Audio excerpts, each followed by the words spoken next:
Chapter 1. Sister Chu Ming. That Sheen is really annoying. He always follows you. Your grandfather won't really let you marry him. Zheng Chan said as she walked. I would rather die than marry him. I feel disgusted when I see him like that.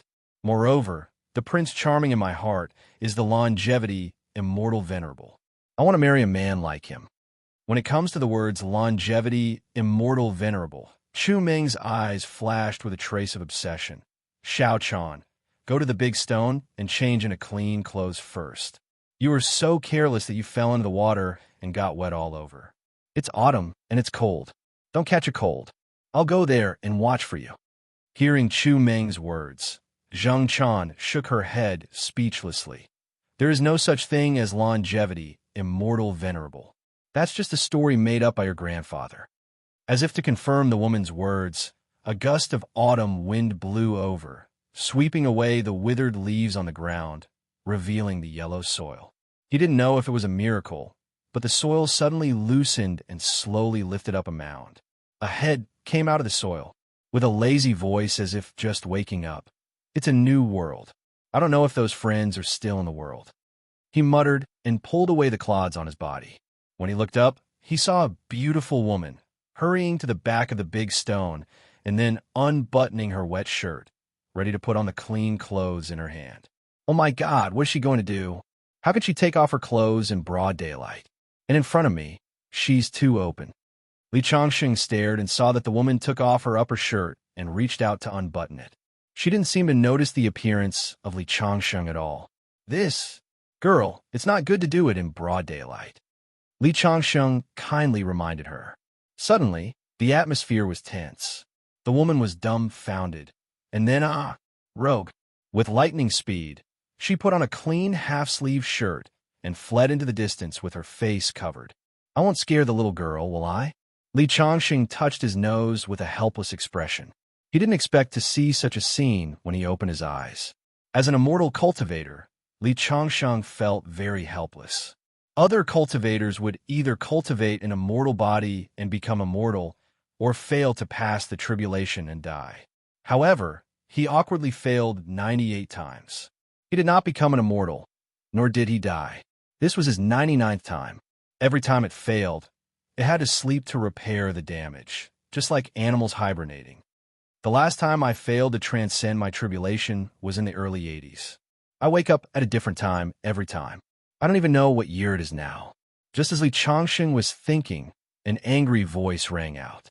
Sister Chu Ming, he's the one who peeped on me changing clothes. Li Changxing raised his head and saw the woman from before leading another woman in her 20s over angrily. The woman's eyes were filled with killing intent, and her face was as cold as ice. If looks could kill, Li Changxing's heart would have been pierced by thousands of arrows. Wait a minute.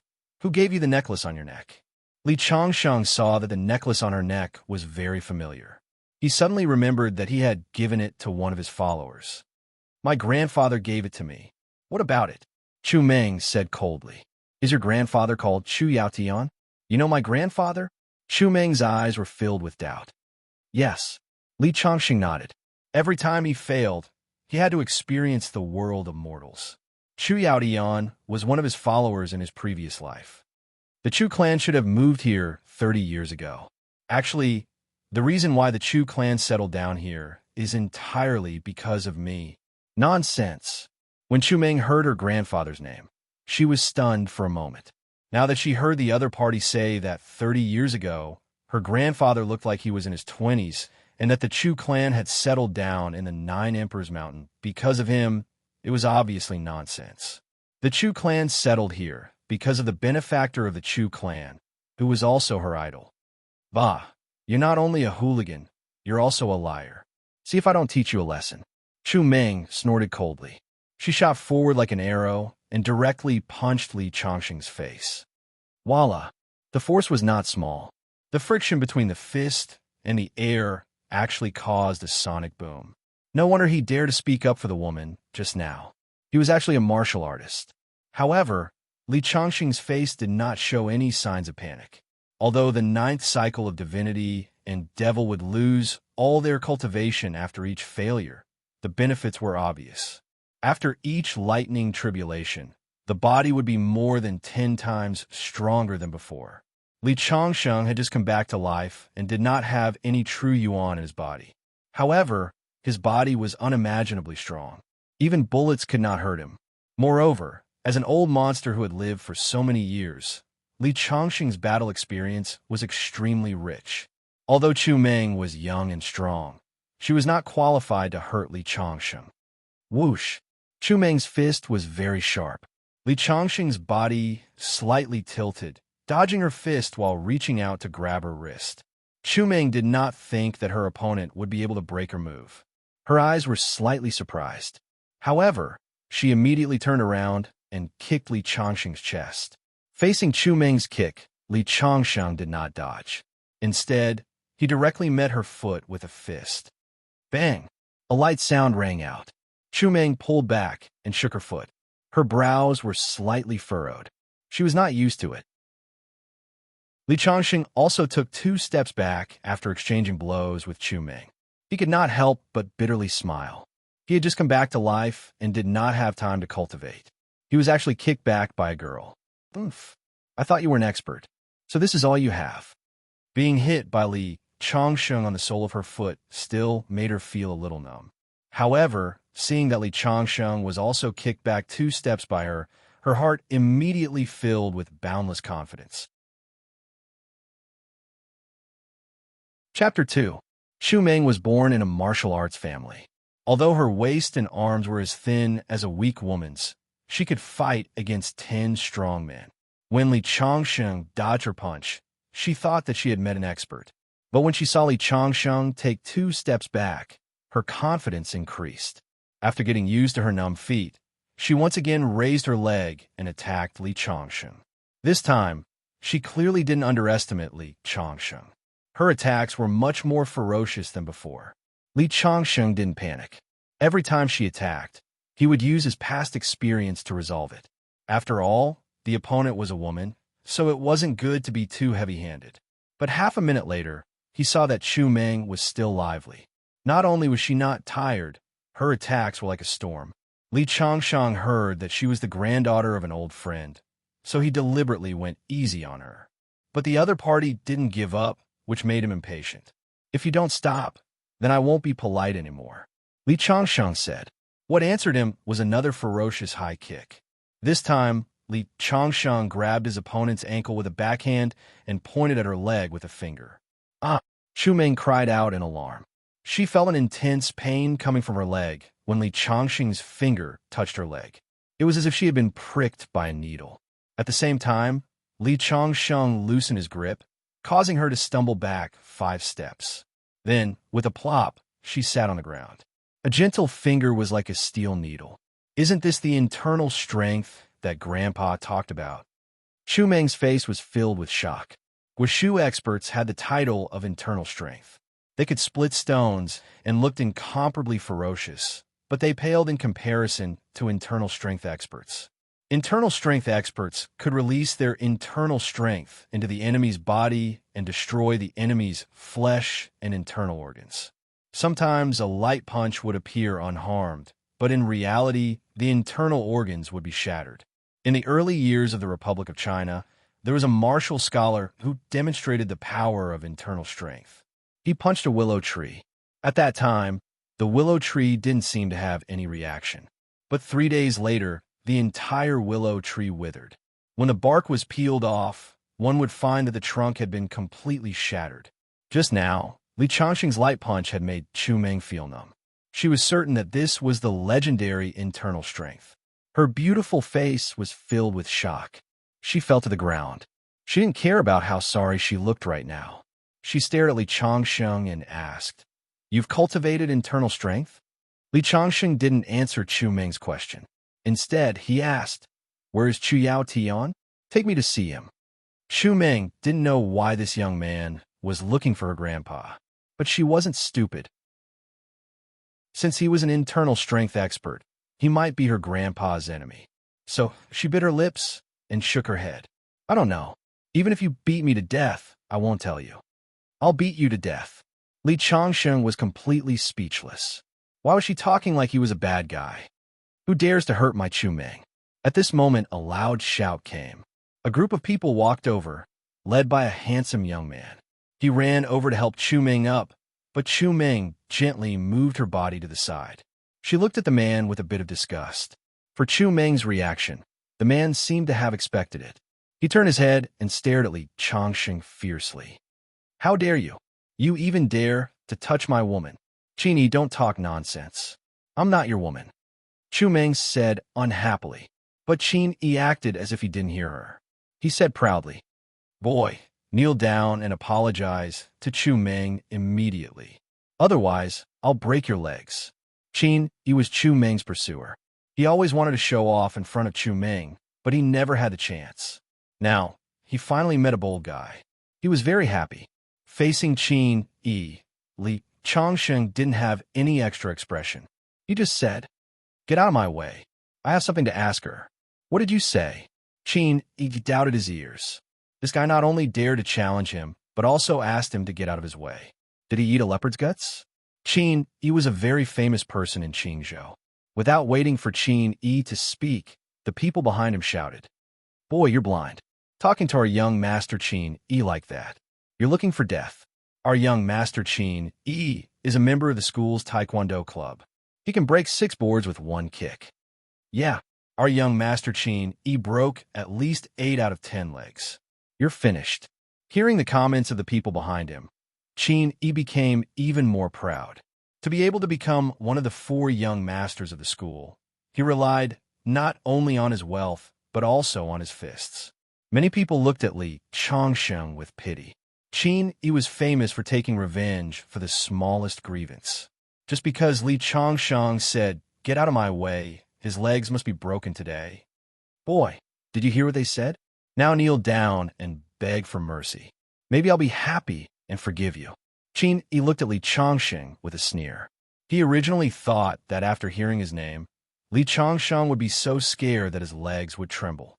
However, he didn't expect Li Changsheng to only lightly open his mouth and spit out 2 words, scram. This time, not only did Qin Yi's face become ugly, but even the people around him were in an uproar. Knowing Qin Yi's identity, he still dares to talk nonsense. He doesn't know how high the sky is. It seems that this boy knows a few kung fu and thinks he's infallible. Young Master Qin, you must teach him a lesson. Several of Qin Yi's friends shouted loudly. Good. Qin sneered. See how I'll teach you a lesson. After saying that, Qin directly rushed up with his fists. He was a black belt in Taekwondo. Especially in front of Chu Meng, he raised his legs high. Each of his fists was vigorous and powerful, dazzling the onlookers. However, Li Changsheng couldn't help but shake his head. After dodging 3 consecutive kicks, he directly kicked his ankle. Plop! Qin Yi's body was unstable and fell to the ground. At the same time, Li Changsheng took a step forward and stepped on his face. He said coldly, Now, can you get out of my way? Chapter 3. Young Master Qin Lost. The group of hooting youths all shut their mouths. Originally, they were waiting for Li Changsheng to be beaten up by Qin Yi, but now Li Changsheng kicked Qin Yi to the ground. Most importantly, this young master of the Qin family had his face stepped on by someone. This was too humiliating. No wonder this guy is so arrogant.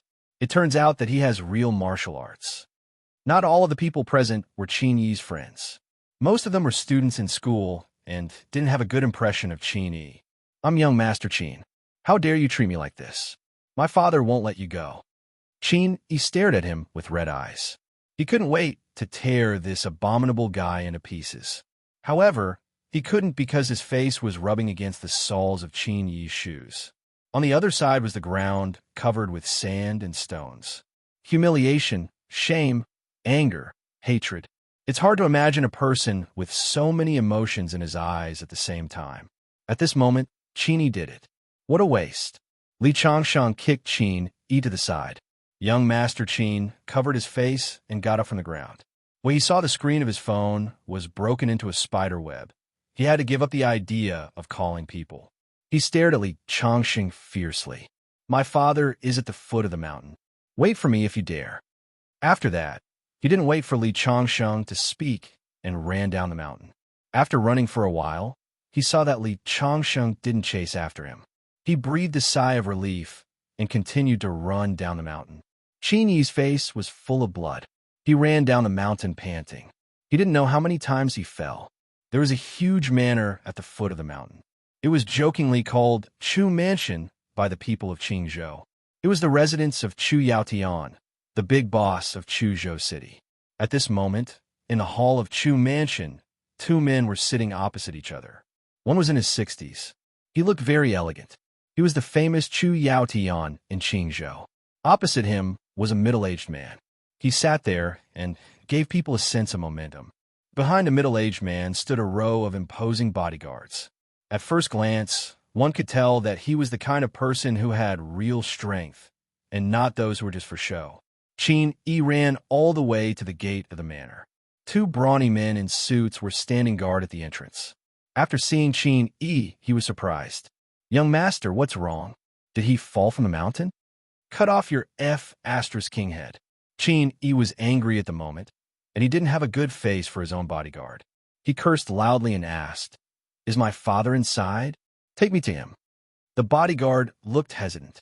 "Young master, Master Qin is discussing something with Elder Chu. If you rush in like this, Master Qin will not be happy." "Pa!" It was a crisp slap to the face. "I told you to lead the way. Don't you understand?" The brawny man was slapped in the face, but his expression became even more respectful. He lowered his head and replied, "Yes." He opened the door, walked through a corridor, and arrived at the top of the hall. When Qin Yi saw his father, his tears flowed out, and he said, "Dad, you must avenge your son." Qin Hao turned his head and was stunned by his son's miserable appearance. Then he said calmly, "Do you know the rules? Why don't you greet Elder Chu?" Qin Yi wiped his tears and said, "Grandpa Chu, hello." "Oh, what's the matter?" Chu Yaotian's eyes were also a little surprised, and he smiled. He also knew that Qin Yi pursued his granddaughter, but Qin Yi was Qin Hao's son. How could he be beaten by someone? What the hell is going on? Qin Hao couldn't help but feel angry.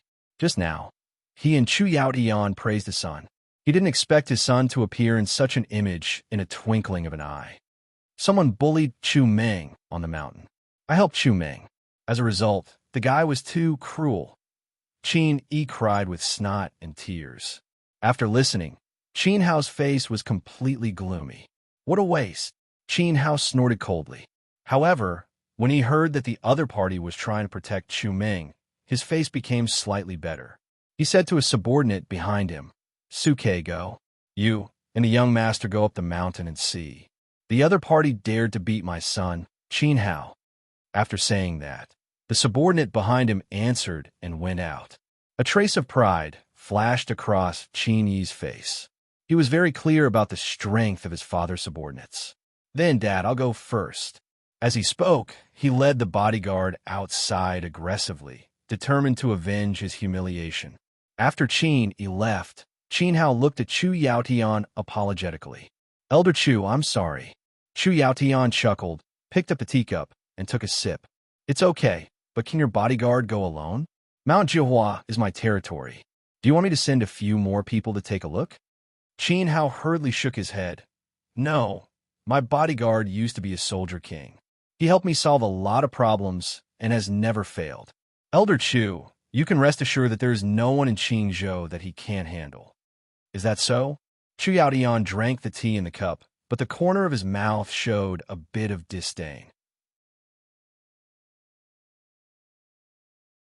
Chapter 4. On the top of the mountain, the students looked at Li Changsheng with fear. This guy is too cruel. He even dared to hit Qin Yi. But at the same time, there was pity. Qin Yi has already gone to get reinforcements. There will be a good show to watch. Qin Yi's father is a famous big shot in Qingzhou. Only my grandpa can suppress him. You hit his son. Listen to me. Hurry up and run. Otherwise, you will suffer. Chu Meng said coldly. She was still very wary of Li Changsheng. This guy who asked for her grandpa by name, who knows if he is an enemy of her family. "I don't care about the Qin family. I just want to know when you will take me to see your grandpa." Li Changsheng didn't care at all. You Chu Meng snorted. You have to get through this first. Chu Meng didn't know why, but she always felt that Li Changsheng didn't seem like a bad guy. 20 minutes later, Qin Yi finally arrived. He led Su Ke and rushed over. He pointed at Li Changsheng and shouted, "That's him. Su Quebec, hurry up and take him down." A black figure rushed over, bringing with it a strong gust of wind. He swung his fist towards Li Changsheng's neck. Seeing the black figure rushing out, many people exclaimed, "Su Ke, he is Su Quebec, Master Qin's #1 general, known as the Invincible Iron Fist. This guy's in trouble." Chu Meng turned her head to the side. She knew that Su Ke's strength was absolutely terrifying. He once killed a cow with one punch. Although Li Changsheng was also very strong, in Chu Meng's opinion, he was definitely not Su Ke's opponent. At this time, Su Ke's fist had already reached Li Changsheng's neck. Li Changsheng had a faint smile on his face. He just leaned sideways and raised his arm, grabbed the opponent's fist, and twisted it down. At the same time, he raised his foot and kicked the figure's lower abdomen. These movements were done in one breath, completely integrated into his blood. When Su Ke reacted, he had already taken a solid kick and flew backwards. When he landed on the ground, he gasped. It could be seen that Li Changsheng's wrist had been broken, revealing the eerie white bone. As Qin Hao's #1 bodyguard, Su Ke's strength was unquestionable. But within a few seconds, he had been defeated. He stared at Li Changsheng. His eyes were filled with deep fear. From the moment Li Changsheng made his move to the moment he was sent flying, everything seemed so natural. Su Ke knew how terrifying this was. Only the world's top fighters could do it so casually. But he was only in his 20s. Su Ke actually lost. Everyone's jaws dropped to the ground in shock. Qin, he was also dumbfounded. Su Ke was the #1 fighter in Qingzhou, his father's most valued general. This hatred must be avenged. I'll go find my father again. As a result, the two men who had come in a threatening manner were now covered in dirt and grime as they ran down the mountain in a sorry state. This time, when they stood in the hall again, Qin Hao's face had turned green. He had boasted that there was nothing that Su Ke couldn't handle. In the blink of an eye, he was slapped in the face. But other than anger, he was even more shocked. Didn't you say that the opponent wasn't very old? Even Su Ke wasn't his opponent? Qin walked in front of his father with a face full of humiliation. That beggar was too strong. It was as if he had just crawled out of the ground. He wasn't very tall, but I didn't think that even Su Ke wasn't his opponent. It seems that I have to go there personally. Although he had lost face, Qin Hao couldn't take this lying down. Otherwise, if word got out in the future, he wouldn't be able to convince the people in Qingzhou. However, they didn't notice the expression on Chu Yaoyin's face when he said the words crawled out of the ground. You're saying that he was covered in rags, as if he had just been dug out of the ground? Did he look very ordinary, as if he didn't care about anything in his eyes? Chu Yaotian blurted out. Qin thought for a moment and said, "That's true. Do you know him, Grandpa Chu?" Chu Yaotian suddenly stood up from the sofa and said to Qin Hao, do you know why my Chu family spent such a high price to buy such a remote place like the Nine Emperors Mountain and build a manor here? Qin Hao didn't know why Chu Yaotian suddenly said this. Although he was anxious to take revenge, he still replied, I don't know. The reason why I built this Chu manor here is because of the beggar you're talking about. Hearing Chu Yaoyin's words, Qin Hao's face was shocked. He had a bad premonition in his heart. Is he one of your people, Mr. Chu? When he said this, he couldn't help but glare at Qin Yi and thought, this thing can't do anything right. Originally, Chu Yaotian didn't agree with him and Chu Yaotian, but now he offended Chu Yaoyin's people. He's not one of my people. Chu Yaotian shook his head. Qin Hao just breathed a sigh of relief. Chu Yaotian continued, I'm one of his people. Who is he? Qin Hao blurted out. He's someone you can't afford to offend. Chu Yaoyin's expression suddenly became fierce. This is the first time that Qin Hao has seen Chu Yaoyin's expression since he knew Chu Yaotian for so many years. Even though he has now controlled most of the industries in Qingzhou, in the face of the man known as the Emperor of Qingzhou, he still has some fear in his heart. Qin Hao, I warn you, don't try to avenge your son, otherwise you will be my enemy, Chu Yaotian. Tomorrow we will fight. Chu Yaotian's words made Qin Yi's hand tremble. Although his Qin family is now in Qingzhou, if he provokes the Chu family, he will die without a burial place in minutes. Mr. Chu, I was wrong. If you know you're wrong, then get out of here. Chu Yaotian finished and strode out of the hall. It seems that he can't wait. Qin Hao couldn't help but clench his fist. It's shameful for the big boss of Qingzhou to be reprimanded like this. Dad, what should we do? Am I beaten for nothing? Qin, he was a little anxious. You deserve to be beaten to death. Qin Hao turned and said, let's go back to Qingzhou. At this time, on the top of the Nine Emperors Mountain, everyone has been waiting since Qin Yi left. After waiting for more than 10 minutes, a group of people came up the mountain path. But the leader was not Qin Hao and his son. Chu Meng, isn't that your grandfather? Zheng Chan whispered. Grandfather? Why are you here? Chu Yaotian was about to greet him, but he didn't pay attention to her at all. Instead, he walked directly to Li Changsheng and said in a trembling voice, Mr. Li, it's really you, you're really back? Chu Yaotian stared fixedly at Li Changsheng. There was excitement, shock, surprise, and respect in his eyes. His expression made the people around him confused. In the face of the excited Chu Yaotian, Li Changsheng just smiled and nodded. I didn't expect you to have been guarding this Nine Emperors Mountain. It's hard work. It's hard work. These three words seemed to have an extraordinary magic power, which made Chu Yaotian burst into tears in an instant. Let's go to your house and talk. There are many people on this mountain. Hearing Li Changsheng's words, Chu Yaotian hurriedly wiped his tears and smiled. The old man in his 60s was like an 8 or 9-year-old child at this moment. Okay. He followed Li Changsheng and walked down the mountain. When Chu Meng and others reacted, the two had already gone far.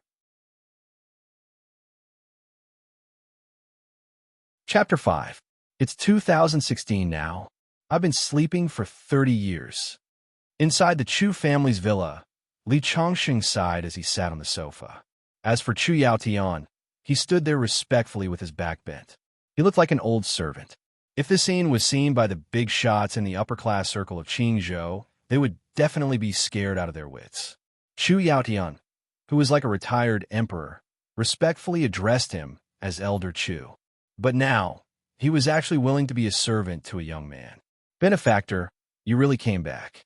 30 years ago, you made all your followers wait at the foot of the mountain, and then completely disappeared from the world. When we rushed to the top of the mountain, we only saw the letter you left behind, saying that you would come back one day. I've been waiting for all these years, and finally, this day has come. Chu Yaotian's voice was incoherent due to his excitement. He had waited here for 30 years. He had originally thought that Li Changsheng had encountered some kind of accident, and that the letter back then was just to comfort his followers. He did not expect that Li Changsheng would actually return. Li Changsheng smiled. My body's condition is rather strange. Every once in a while, I have to experience a life and death situation. But you, on the other hand, have been waiting at the foot of this mountain for more than 30 years. If it weren't for Benefactor, how could I, Chu Yaotian, be where I am today? My life was given by Benefactor. Even if Benefactor wants me to die, I won't hesitate. At this point, Chu Yaotian finally couldn't help but cry. 30 years ago, Li Changsheng's disappearance had made all his followers cry. 30 years later, the world had changed, and Li Changsheng had returned. Benefactor, it's been more than 30 years, but your appearance hasn't changed at all. If Heavenly King Su and the others knew that you had returned, they would definitely rush here as fast as they could. Chu Yaotian sighed. All right, how are little Su and the others now? In his previous life, Li Changsheng had gathered a group of followers who accompanied him on his expeditions and created many glorious achievements. Heavenly King Su is now Hua Xia's famous business emperor, and the others have also achieved a lot. All these years, they have been very low-key, and only those who have reached that level will know how powerful they are. It's good to keep a low profile. Li Changsheng smiled faintly. You've offended a lot of people when you went crazy with me back then. It's time to take a break. By the way, how's little Uniku now? Li Changsheng couldn't help but smile as he recalled the most arrogant fellow by his side back then. Hearing Li Changsheng mention Gu Mangong, Chu Yaotian had a strange expression on his face. Gu Mangong is amazing now. Other than the few years when you disappeared, he still restrained himself a little. Later on, he almost pierced a hole in the sky. Now, he's running to the Nanyang region to do business. There, the words Gu Mangong are a special pass. I heard that the royal families of several small countries are fighting to marry their princesses to him. Li Changxing couldn't help but laugh when he heard this. That subordinate was born to be the Lord of Havoc in the Heavenly Palace. Only he could suppress him. Gu Mangong was the best among your followers back then, but he was too arrogant. Without benefactor by his side to remind him, he would inevitably suffer. What do you mean? Li Changsheng could hear the meaning behind Chu Yaotian's words. I heard that Gu Mangong was too arrogant in the Nanyang region and offended many reclusive big families. Some time ago, I received news that many forces have joined forces to deal with him. Although Gu Mangong is powerful, he's not good at scheming. I'm afraid he will suffer. He doesn't listen to us. You know that he only listens to you. Gu Mangong may seem reckless, but he's actually smarter than any of you. It's not that easy to deal with him. I'm not worried. Furthermore, I don't plan to meet them this time. Why? You should understand how loyal they are to you. As long as you raise your arm, they will give up their family business and immediately gather under you, no matter how big it is. Li Changsheng shook his head gently. My life is full of twists and turns. I was ignorant before, but I was also brilliant and reckless. Now that this is my last life, I don't want to suffer anymore. At this point, he couldn't help but let out a long sigh. He had lived for too long and had already seen through many things. Benefactor, seeing that Li Changsheng was deep in thought, Chu Yaotian hesitated for a moment before saying, As you expected, Xiao Ji betrayed you in the end. In the 9th year after you disappeared, his swordsmanship was completed and he snatched the sword you left behind. After Gu Mangong heard the news, he went to reason with him. In the end, he had one of his fingers chopped off. He publicly announced that disciples don't have to be inferior to their masters. The Chongqing sect from back then has now been renamed the Xinyuan sect. All the teachings you left behind have been erased by him. Even your Chongqing memorial tablet has been removed from the altar. At this point, Chu Yaotian was a little indignant. Xiao Ji, Li Changsheng couldn't help but think of that young but arrogant face. That was a disciple he had taken in his previous life. He had an innate sword body and had unparalleled talent in swordsmanship. However, he was a lone wolf in his bones and had never taken anyone in the world seriously. Li Changxing knew that he was also unconvinced of his master.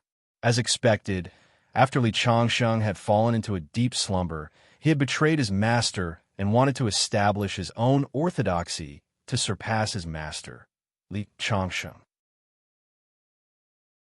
Having pride is his strength, and establishing his own orthodoxy isn't wrong either.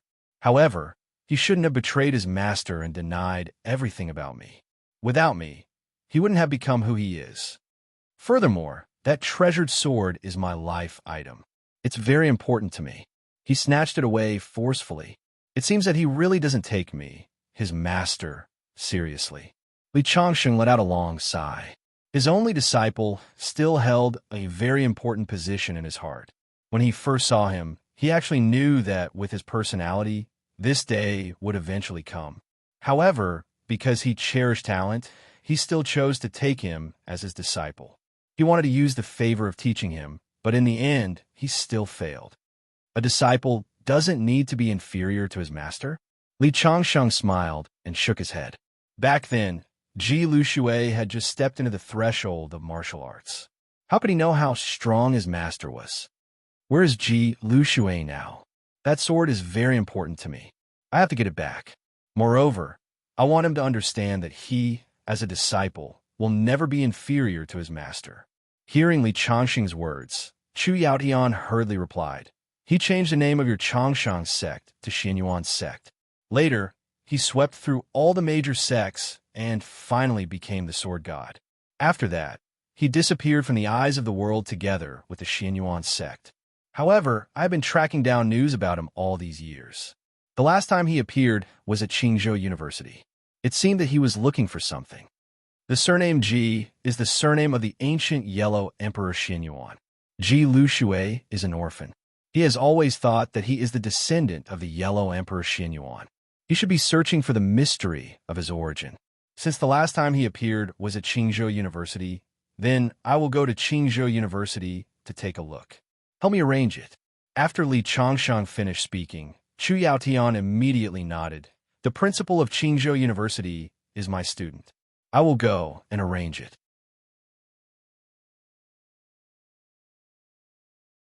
Chapter 6. I'll get someone to do it now. Chu Yaotian didn't dare to neglect Li Changsheng's matter. He took out his phone and called his student who was the principal of the university. After hanging up, he immediately said to Li Changsheng, "Benefactor, it will be done soon. Now, you have two identities to choose from. One is to enter the campus as a coach, and the other is to enter as a student. Which one do you think is better?" Hearing Chu Yaotian's words, Li Changsheng thought for a moment. Both identities are good. Then I'll take care of both. Chu Yaotian was stunned for a moment, then nodded. Okay, I'll tell him immediately. After leaving the Chu villa, Li Changsheng came to a valley at the foot of the Nine Emperor Mountain. When Li Changsheng woke up, he found that the spiritual energy in the world was much more barren than before. He had just woken up, and his body was empty. He urgently needed to increase his strength. The Chu villa wasn't a place where wind and water gathered. The spiritual energy flowed faster and thinner. It was very slow for him to recover his strength. After exploring along the way, he found that this valley was a place where spiritual energy gathered. The spiritual energy in this valley was the densest within a radius of dozens of miles. Li Changsheng walked into the valley, sat down on a piece of rock, and began to absorb the spiritual energy to cultivate. Li Changsheng's body was empty, but because his body had been remodeled, it was equivalent to the bone-forging realm of the 9 stages of immortal cultivation. As long as he absorbed the spiritual energy in the world and connected the meridians in his body, the spiritual energy would be able to circulate through his body, and he would be able to enter the Qi refining realm. The immortal cultivation realm was divided into the bone-forging realm, Qi refining realm, Xiantian realm, diamond realm, and Xian finger realm. The indestructible body of gods and devils to the 9th cycle was equivalent to the Xian finger realm of the immortal cultivation realm. But this time, Li Changsheng had a feeling that when he cultivated to the 9th cycle of nirvana rebirth, there would be different changes. But he still couldn't tell what the changes were. When Master taught me this set of martial arts, he once said that 9 by 9 will return to 1, and extreme changes will occur. This is the 99th time. I wonder what kind of changes will occur when I reach the peak of this martial arts. Li Changsheng muttered to himself as he began to circulate the 9 revolutions of the celestial devil with all his might. The surrounding heaven and earth spirit Qi continuously flowed into his body. One could see that the air around him was flowing into gusts of wind. That was the trajectory of the Qi of heaven and earth.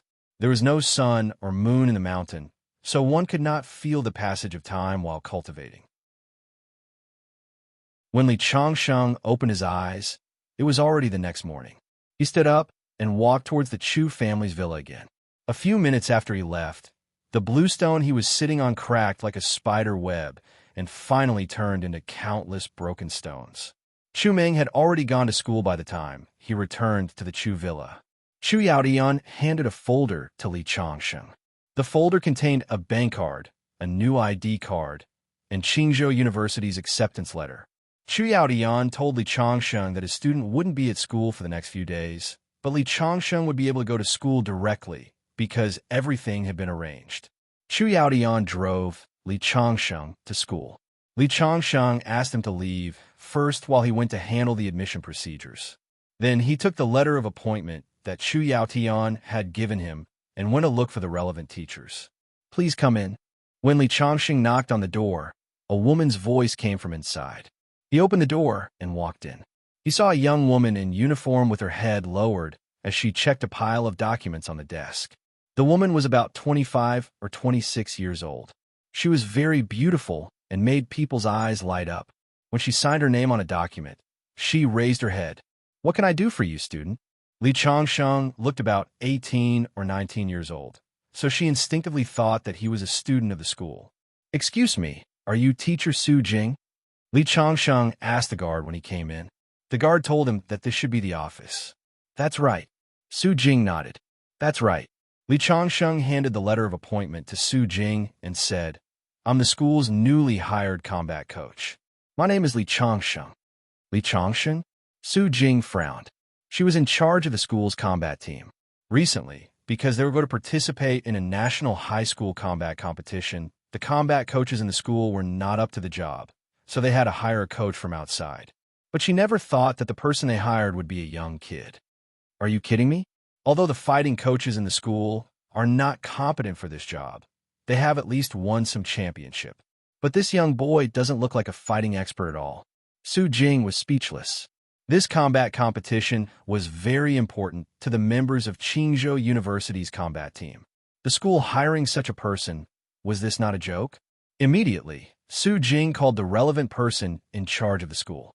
Let's not talk about whether the members of the combat team would accept a brat as their coach. Even if it was Su Jing herself who had a responsible attitude towards her students, she would definitely not allow such an incompetent person to mislead her students. When the call connected, the person in charge told Su Jing that the coach was chosen by the school's leaders and they had no right to change it.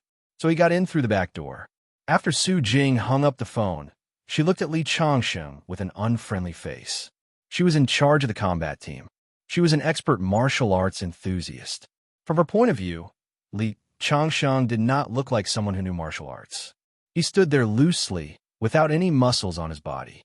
Especially his expression, he did not have the fierce temperament that a martial arts practitioner should have. Originally, it was Su Jing's idea to hire a coach from outside, because although there were a few combat coaches in the school who had some skills, they were unable to lead the combat team to achieve excellent results in the upcoming national competition. But she never thought that they would hire such a young kid. "I don't know how you got the position of coach through your connections, but I want to tell you that the coach we want is someone who truly has exquisite combat skills, someone who can improve the quality of our combat team, and not someone who is just there to make up the numbers and get paid. Now, I'll give you two choices. 1, immediately turn around and leave, and let someone who is truly capable come in. 2, that is to accept my assessment and prove that you have the ability to be a combat coach." "Assessment?" Li Changsheng smiled. "Is it to beat you?" As he said that, he glanced at Su Jing with interest. Letting him spar with a girl, it would be a bit of a bully. "Lecture." Su Jing snorted coldly. "Of course it's not me. Our school has a PE teacher who retired from the Special Forces. I'll let him assess you." As she said that, she dialed another number. After the call, she said to Li Changsheng, "He said that he's waiting for us in the training room. I want to remind you that it's not too late to regret now. Our PE teacher has learned killing skills. Don't ask for trouble when the time comes." "Don't worry." Li Changsheng smiled confidently. "It's not certain who will be the one to suffer." Originally, she kindly reminded Li Changsheng, but after seeing Li Changsheng's expression, she could not help but snort softly. She thought to herself, "A guy who came to school to be a combat coach through his connections actually dares to accept my assessment. Just wait to be taught a lesson later."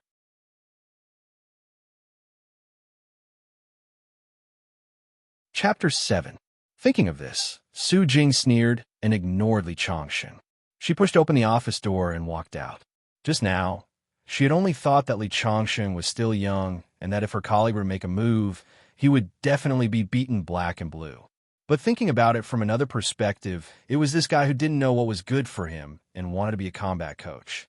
If she didn't teach him a lesson, who knew how he would mislead people just because he had connections? So she didn't try to persuade Li Changsheng. Instead, she was looking forward to seeing Li Changsheng being taught a lesson. Li Changsheng followed Su Jing into the elevator and arrived at the first floor of the building. After exiting the elevator, Su Jing pointed at the end of the corridor and said, "The door at the end of the corridor is the training room. I'll go get a glass of water. You go first." Li Changxing nodded and walked to the end. There was indeed a door with the words training room written on it. He pushed open the door and saw a middle-aged man in sportswear hitting a sandbag. When he heard the voice, he turned around. When he saw that it was a young man, his face revealed a hint of surprise. "You're the one who applied to be the coach of the combat team?" No wonder he asked that. Li Changsheng looked very young and didn't look like someone who had learned martial arts. "The school wanted me to train the combat team, but I've been too busy lately, so I thought of hiring a coach. I didn't expect the school to be so stupid as to send a kid like you. No wonder Su Jing asked me to test you." Wang Jian shook his head and said, "You can't do it. Stop hitting and go back. You're not up to the job." After saying that, he ignored Li Changsheng and went to hit the sandbag. "How do you know I can't do it if you haven't beaten me? In my opinion, you're the one who can't do it." Li Changsheng said calmly, "If you don't want to test me, then I'll take it that I've passed. I'll be taking over soon." "What?" Wang Jian stopped what he was doing and frowned. "Kid, you really want me to test you? Don't regret it. I'm afraid you're the one who will regret it." Li Changsheng shook his head. Interesting. Let's begin then." Wang Jian suddenly took a big stride forward, his fist carrying a strong wind, fast and ruthless, directly hitting Li Changsheng's chest. Originally, Wang Jian had planned to punch Li Changsheng in the face, but considering Li Changsheng's weak body, he was afraid that he would break his nose. Therefore, he decided to punch his chest instead. Facing Wang Jian's sudden attack, Li Changsheng did not panic. Instead, he gently turned around and dodged the attack. At the same time, he chopped Wang Jian's arm with his hand. Crack! Wang Jian felt as if he had been struck by a giant axe. He quickly retreated and held his arm as he sucked in a breath of cold air. "Good lad. Looks like I underestimated you just now." As soon as he finished speaking, he once again rushed towards Li Changsheng. This time, he showed no mercy, and his power was several times stronger than before. This time, Li Changsheng didn't evade and directly went forward. Bang! Their fists collided. Wang Jian felt as if he had punched a steel plate. He immediately retreated and shook his hand. His cheeks twitched twice, and it was obvious that he was in pain. This time, Li Changsheng didn't wait for Wang Jian to recover and took the initiative to attack. He bent his body and took a step forward. His body was like a bow, and his fist was like an arrow. Boom! That punch actually caused a sonic boom in the air.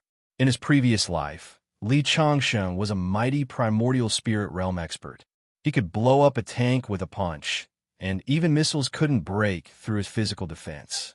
Although he hadn't been cultivating for long after his rebirth, his reaction speed and physical strength were already comparable to a master realm expert.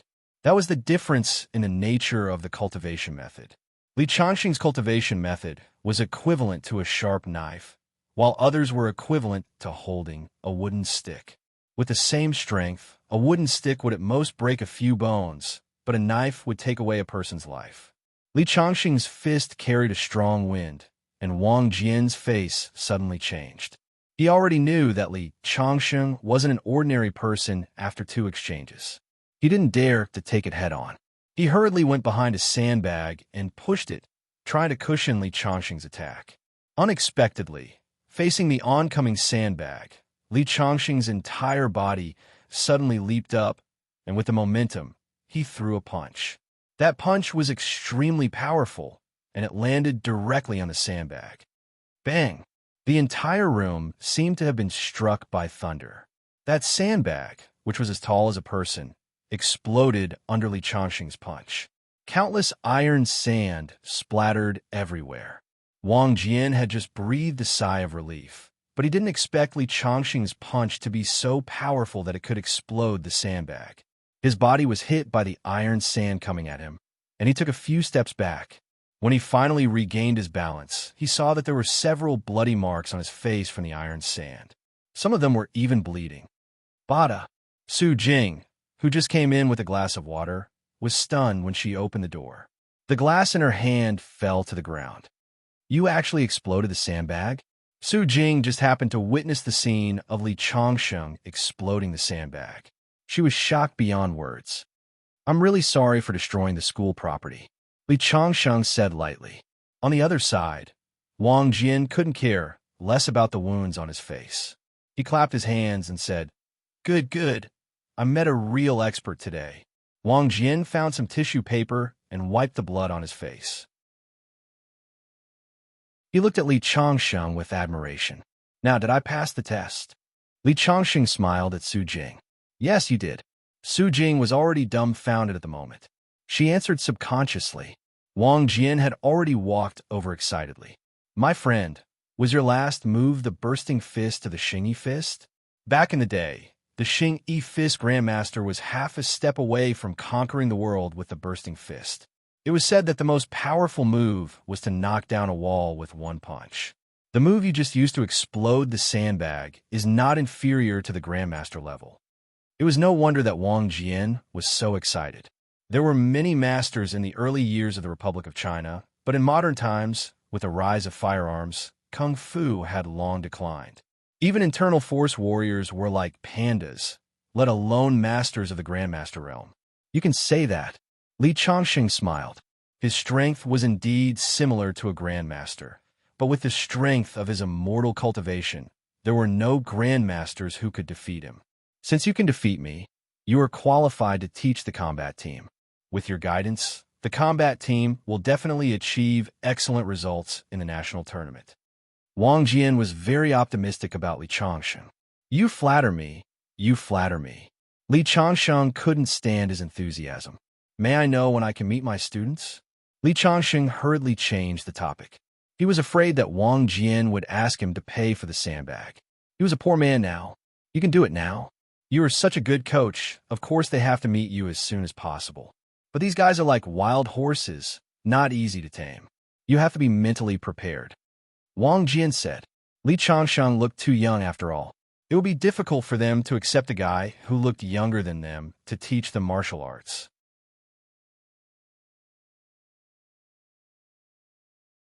Chapter 8. Qingzhou University's combat team was currently undergoing arduous training. There were only 3 members of the combat team. The 3 of them were selected from the tens of thousands of students in the school through a competition. They were going to represent Qingzhou University in the National University Combat Competition. The 3 of them were definitely strong. Each of them had a strong physique and combat skills. One of them was even the champion of the World Championship. This was also the reason why they had to hire coaches from outside the school. This was because the previous combat coach was no match for these 3 students at all. Su Jing had seen Li Changsheng's strength, so naturally, she no longer had any doubts. However, on the way there, she still reminded Li Changsheng that he must listen to her when he was there. She would think of a way to explain things to the students so that there wouldn't be any conflicts. The 2 of them quickly arrived at the school's gymnasium. This was where the combat team was training. When Li Changsheng and Su Jing came in, they saw that other sports teams were also training here. There was a basketball team, a shot put team, a baseball team, and so on. Su Jing was a famous beauty in the school.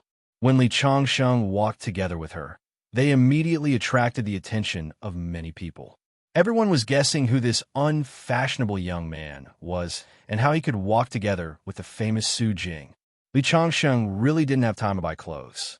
He was still wearing his old sportswear that Chu Yaotian had saved from 30 years ago. Clothes from the 80s, even if they were the most fashionable at that time, in the eyes of the young people of the new era, they were still unfashionable. Li Changsheng and Su Jing walked into the combat team's training room and saw 3 figures doing push-ups. What surprised Li Changsheng was that there was actually a woman among them. As if sensing Li Changsheng's doubts, Su Jing explained, "Her name is Jean Wenwen. Although she looks like a delicate girl, she was born in a martial arts family. During the preliminaries, she defeated a 1-9-meter karate master with one hand." As he spoke, he pointed to the other 2. The cool and handsome one is called Wang Dongsheng. He's a rich second-generation heir. Everyone calls him Wang Xiao. He loves martial arts and was once the champion of the city's championship. The other burly guy is called Wei Hu. He's also from a martial arts family. He used to learn Bajiquan. It's said that ever since he was young, he used to hit trees with his body every day to practice martial arts. So far, he's broken 8 trees. As she spoke, Su Jing looked at Li Changxing playfully. The meaning in her eyes was obvious. Don't look at how you broke the sandbag with one punch. You may not be able to tame these 3 guys. Walking in, Su Jing clapped her hands. Everyone, please stop for a moment. Let me introduce you. This is Mr. Li Changxing. He is also the new coach of our combat team. Hearing Su Jing's words, the 3 of them gathered around. You're the new coach? Seeing that Li Changxing was so young, the 3 of them had doubts in their eyes. Especially Jean Wenwen, who was wearing a martial arts suit. She took a step forward and cupped her hands. If you want to be our coach, you have to show me what you're capable of first. Please. The other party actually wanted to fight with Li Changxing, the coach, as soon as they met. She got into a fighting stance. Her eyes were very sharp. Jean Wenwen, how can you be so rude to Coach Li? Su Jing pretended to reprimand her. But then she walked to Jean Wenwen's side and whispered, This Coach Li's strength is not ordinary. You must be careful. Su Jing got along well with these students. Li Changxing was a newcomer and was an outsider to her. After seeing Li Changxing's strength just now, of course, she was afraid that Jean Wenwen would be at a disadvantage. Don't worry. Hearing that, Jean Wenwen nodded. There was no trace of fear in her eyes. Instead, there was a bit more fighting spirit. You really want to fight with me? Li Changxing smiled and thought, it's really not easy to be a combat coach. Please advise me. Unexpectedly, the other party didn't respond to him at all. Instead, she took a step forward and threw a swift and fierce high whip kick at Li Changxing. He acted as soon as he said he would, without the slightest hesitation. He was determined to put Li Changxing in his place. At this time, Su Jing had already walked to the side to watch the fight. Outside the combat room, there were also many people watching the show. Teacher Su Jing, who is this young man? He actually dares to fight with Jean Wenwen? A PE teacher standing at the door, who had a good relationship with Su Jing, asked. The combat club's new coach? What? Many people at the door were surprised. After all, Li Changxing looked at most in his early 20s. To be the coach of the combat club at such an age, the strength of the people in the combat club was very clear to everyone. For a moment, many people were looking forward to it. And at this time, Li Changxing had already dodged 3 of Jean Wenwen's swift and fierce attacks in a row. Jean Wenwen came from a martial arts family. As the saying went, Southern Fist and Northern Kick. Because Southerners were petite, the martial arts they practiced were usually things like Wing, Chun Luoan Fist, and Hong Fist, which were good at close combat. And Northern Kick didn't just refer to the leg techniques that Northerners were good at. Instead, the Northern Fist techniques were wide open and wide, which was suitable for Northerners with tall statures. Generally speaking, Southern Fist was more suitable for women to practice, but what Jean Wenwen displayed was obviously the style of the Northern sect. For a woman to fight with a sense of majesty, even the spectators who didn't know martial arts felt agitated. After dodging 7 or 8 of the opponent's moves in a row, Li Changxing finally felt a trace of impatience in his heart. Suddenly, he took a step forward, his fist carrying a biting wind as it smashed on the sole of Jean Wenwen's foot. After forcing Jean Wenwen to take 3 steps back, his body suddenly leaped high into the air, and a dashing and fierce roundhouse kick landed on Jean Wenwen's chest. Bang! A dull sound rang out. Under this powerful kick, Jean Wenwen took 7 or 8 steps back, and then fell to the ground with a plop. A clear footprint appeared on her chest. The voices of the people who were still cheering for Jean Wenwen abruptly stopped. Wei Hu and Wang Dongsheng took a step forward at the same time. They had practiced together with Jean Wenwen and already had a deep relationship. Sister Wenwen, are you okay? Wang Dongsheng stared fiercely at Li Changxing and asked with concern. But Jean Wenwen ignored Wang Dongsheng and stood up shakily from the ground. Full of hatred, she spat at Li Changxing's position and yelled, "Shameless!" With that, she ran straight out of the combat room. Only then did Li Changxing realize that the kick just now seemed to be in the wrong place. It was just that in the fight just now, he only wanted to teach Jean Wenwen a lesson and didn't think so much. Brat, if my sister Wenwen is hurt in the slightest, I won't let you go. Wang Dongsheng snorted coldly and then chased after Jin Wenwen. Leaving Wei Hu alone, he stared coldly at Li Changsheng. What? You want to fight me too? Li Changsheng clenched his fists and was a little displeased. These three students dared to throw a tantrum at their coach. Did they have any manners? If he didn't teach these guys a lesson, he probably wouldn't be able to keep his position as coach. What kind of ability is it to bully me when I'm injured? When the injury on my hand heals, see if I don't beat your face until it blossoms. Wei Hu snorted coldly and took off his gloves. Only then did one see that his left hand was wrapped in a sandbag. Although it wasn't a serious injury, it would definitely affect his strength if he fought. 1 week later, when my injury heals, I'll beat you until you're lying on the ground calling me grandpa.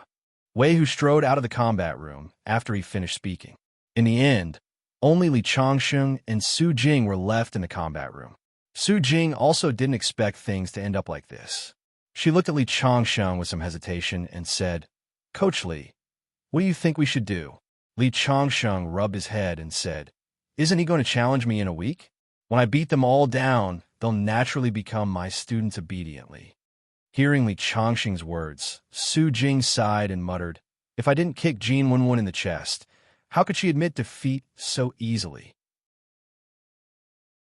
Moreover, Wang Dongsheng and Wei Hu are much stronger than Jin Wenwen. It won't be that easy to beat them all down.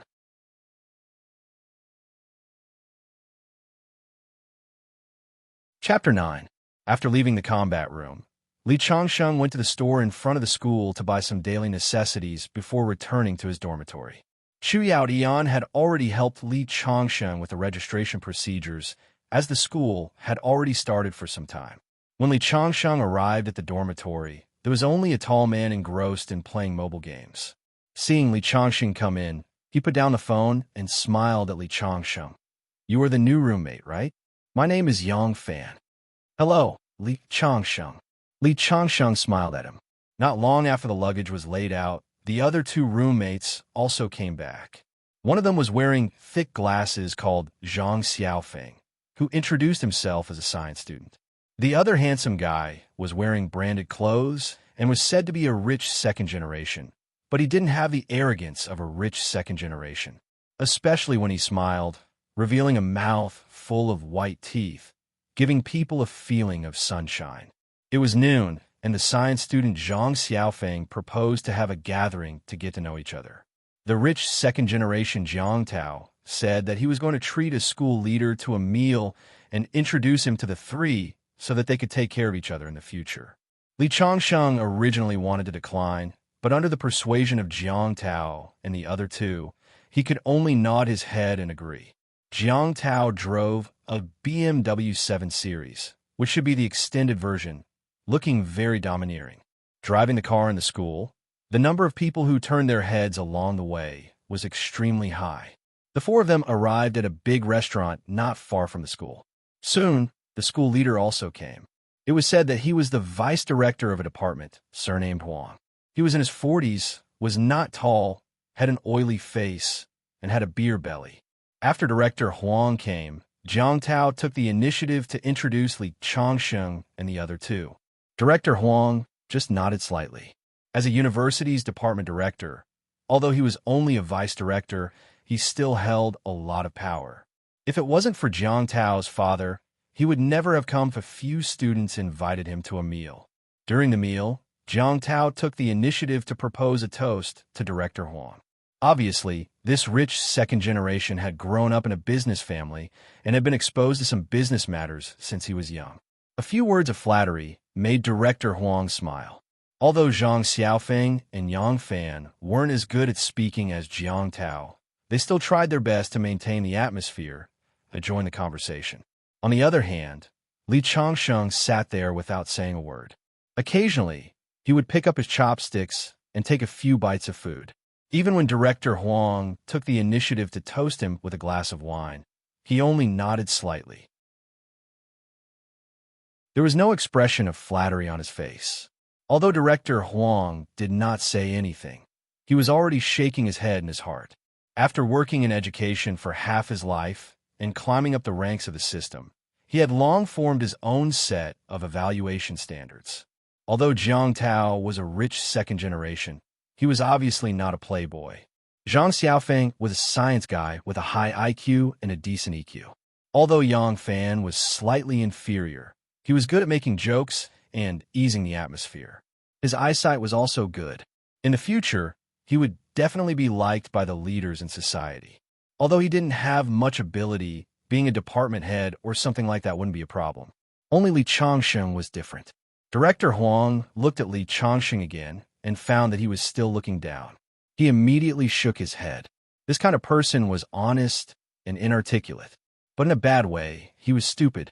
In the future, his achievements wouldn't be too great and he wouldn't have much value. At this time, Yang Fan suddenly exclaimed, "Look, isn't that one of the 4 beauties in our school? Chuming? She actually came to eat in this restaurant. What a coincidence." Hearing Yang Fan's words, Jiang Tao and Zhang Xiaofeng both turned their heads. Even Director Huang raised his head. "This Chu Ming is one of the 4 beauties in our school. She is known as the goddess of otakus," Yang Fan said. At this time, Chu Ming had already walked into the restaurant. Together with her was the girl Li Changsheng saw first when he woke up that day, Xiao Chan. The 2 girls were talking as they walked. Chu Ming just happened to turn her head and saw Li Changsheng sitting by the window. Her footsteps paused. "Sister Chu Ming, why aren't you walking?" Xiao Chan followed Chu Ming's gaze and saw Li Changsheng sitting there. Her face was immediately filled with shame and anger. "So it's this guy." Xiao Chan clenched her fists. She was about to come over and settle the score with Li Changsheng when Chu Ming reacted and pulled her away. Although Chu Ming didn't know the reason why her grandpa treated Li Changsheng that day, her sixth sense as a woman told her that Li Changsheng was a bit evil. She didn't want her best friend to provoke Li Changsheng.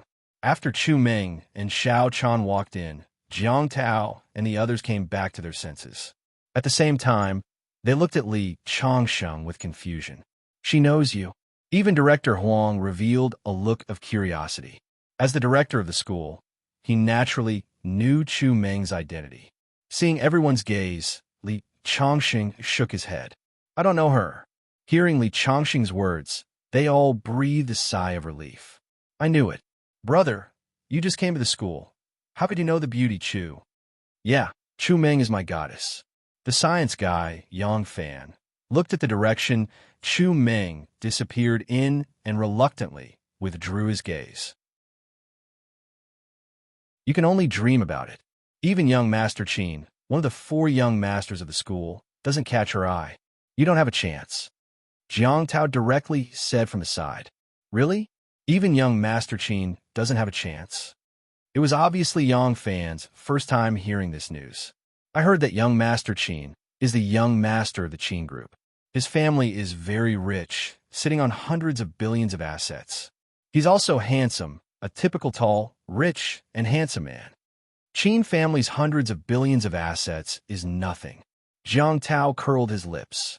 "Compared to Chu family, Qin family is like this." As he spoke, he raised his pinky and gestured. "Really? Where did this Chu family come from?" Zhang Xiaofeng and Yang Fan were interested. They only knew the identity of Qin Yi, but they didn't know that Chu Ming, one of the 4 school beauties, had such a big background. Of course, it's true. Chu family is the real rich family of Qingzhou.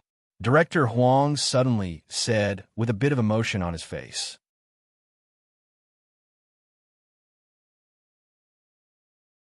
Chapter 10. Because Director Huang still had things to deal with at school in the afternoon, the meal ended quickly. Everyone dispersed and left the restaurant. Li Changsheng didn't go back to the dormitory with Jiang Tao and the others, but left alone. When he left the combat room, Su Jing asked Li Changsheng to leave his phone number. Only then did he realize how outdated he was. Among the things Chu Yaotian gave to Li Changsheng was a bank card. So Li Changsheng went to the mobile phone store to buy a new mobile phone and get a card. With the help of the staff, he also applied for a WeChat number. After leaving the mobile phone store, seeing that it was still early, he went to a library near the school. He had been sleeping for more than 30 years, and in these 30 years, earth-shaking changes had occurred. Li Changsheng deeply felt that he was outdated, so he planned to use books to quickly understand the current world. First, he found a book called 30 Years of Reform and Opening Up to quickly understand what had happened during his sleep. Then, he randomly read some internet finance and a book called History of the Struggle of the New World. By the time he finished reading these books, several hours had passed. Seeing that it was getting late, he planned to read one more book and go back. Just as Li Changsheng reached out to grab the thick book of modern history, a slender, jade-like hand also reached out to grab the same book. When the two hands accidentally touched each other, the other person immediately retracted her hand as if she had been electrocuted and took a step back. At the same time, a cold voice sounded rogue. Li Changsheng looked up in surprise. Looking at the girl's appearance, she was beautiful. Her skin was white, and her figure was slim and curvy. She was definitely a femme fatale. This girl didn't look old, so she should be a student of Qingzhou University. Li Changsheng was looking at her, but he saw the girl frown slightly with a bit of disdain in her eyes. She said with disgust, "You should also be a student of Qingzhou University, but you actually did such an unbearable thing in such a sacred place like the library. You're really discrediting our university." Li Changsheng was a little stunned and said innocently, "What did you say?"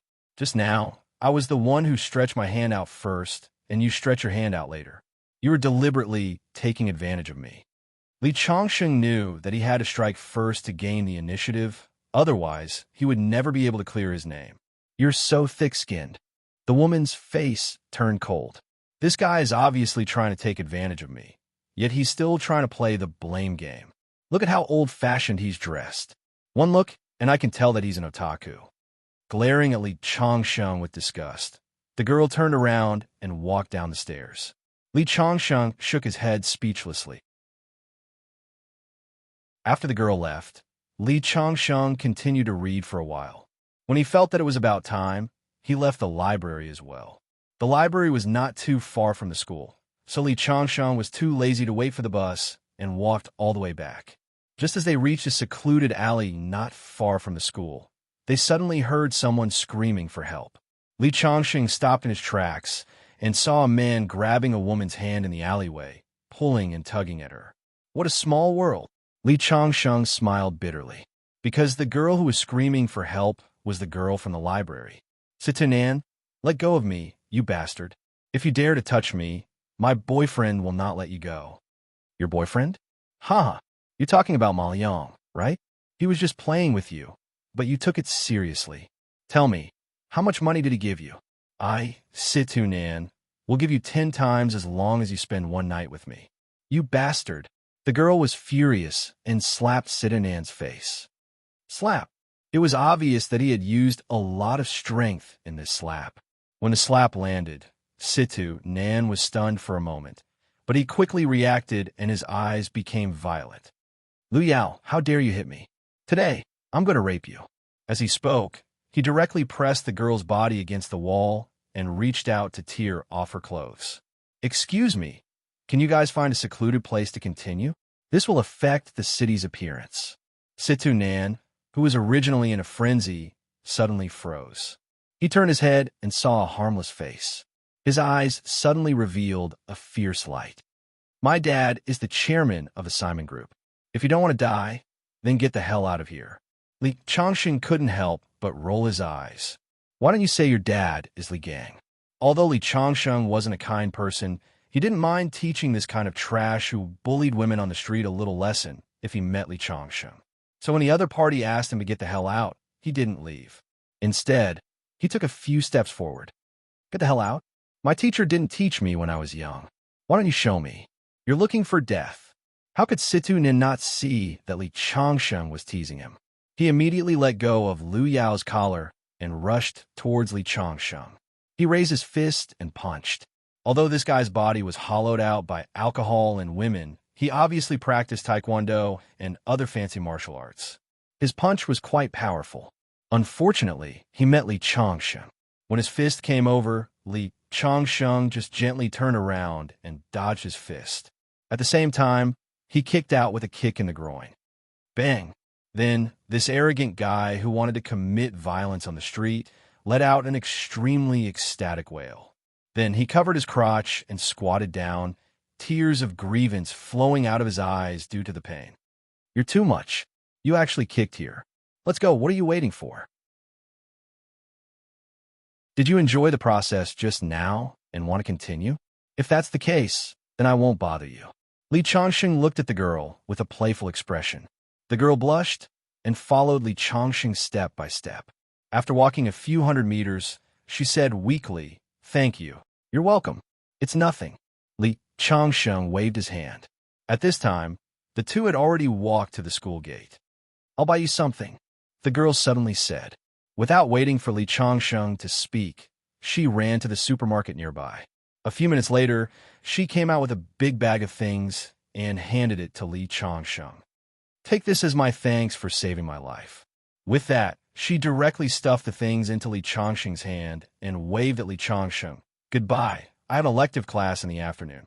After that, she walked into the school, leaving Li Changsheng only a slim back view. Looking at the messy snacks and fruits in the bag, Li Changsheng couldn't help but smile. From the beginning to the end, she didn't even ask for my name. Giving me a bag of snacks is a kind reminder. She has already thanked me. Are we not from the same world? Huh, woman.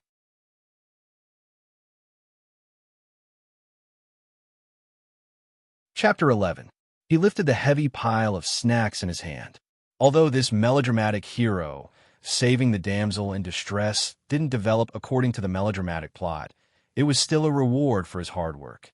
Just as he was about to leave with the snacks, he saw a card fall on the ground. He picked it up and looked at it.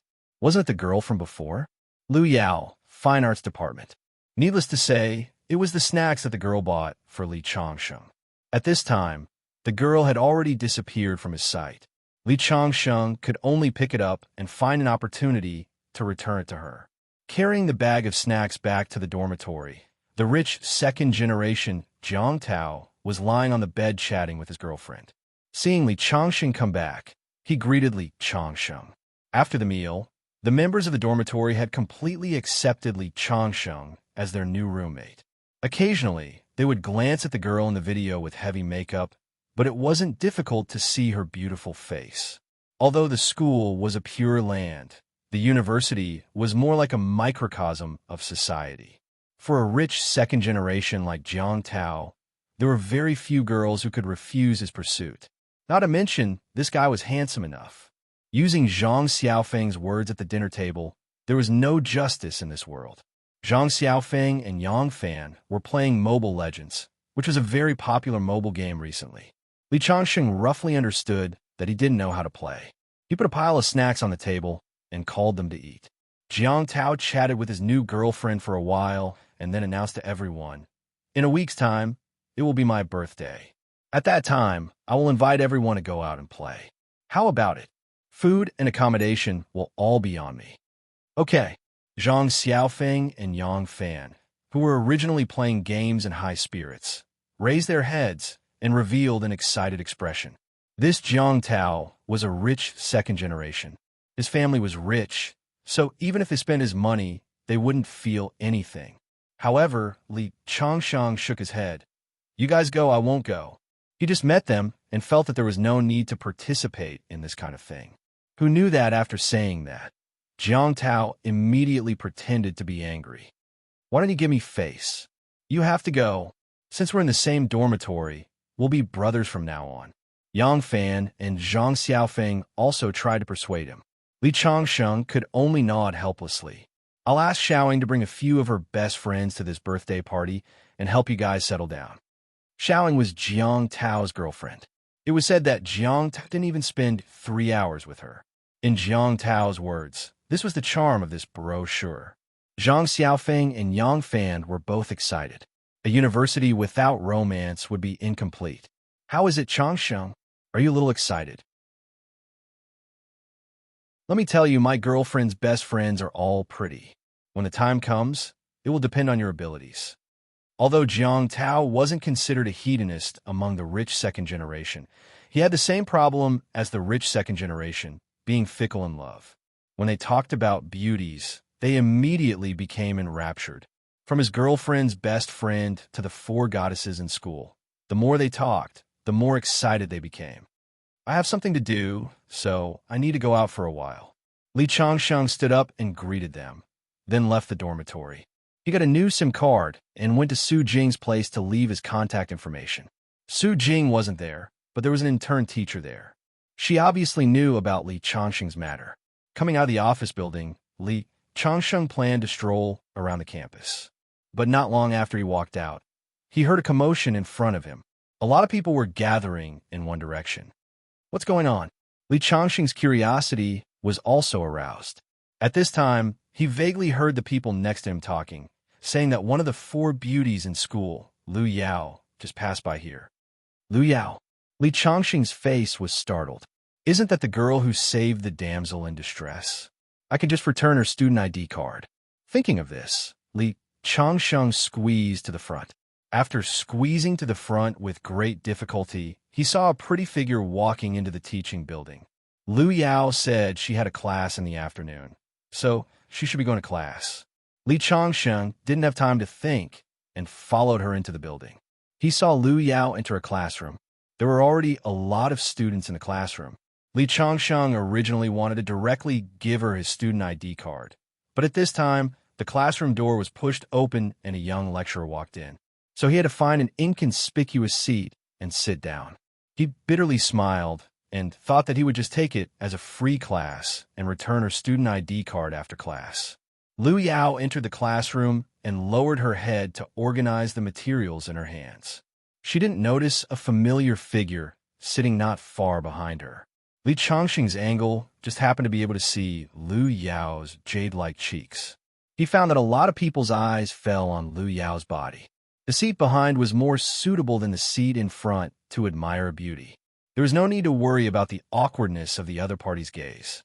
Although Li Changsheng's seat was a bit remote, it was regarded as a golden seat by many of Lu Yao's secret admirers. A man next to him coldly snorted. Obviously, he was dissatisfied with Li Changsheng occupying the feng shui treasure spot that he occupied every day. This made Li Changsheng quite speechless.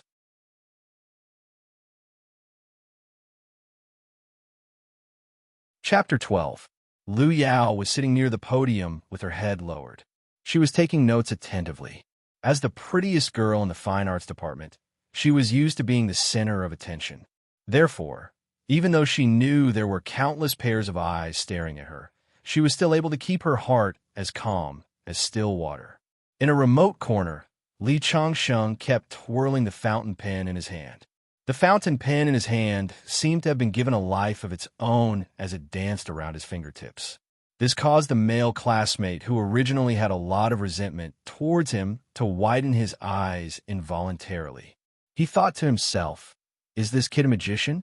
He can actually do so many tricks with a fountain pen in his hands. After waiting for the class to end, Li Changsheng left his seat and strode towards Lu Yao's seat. The male classmate who thought Li Changsheng was Lu Yao's secret admirer looked at Li Changsheng in astonishment. He thought to himself, what is this kid doing? Is he going to confess in front of everyone? Lu Yao, who had just put away her notes, suddenly realized that there was someone in front of her. She raised her head. When she saw Li Changsheng's face clearly, her face revealed a look of surprise.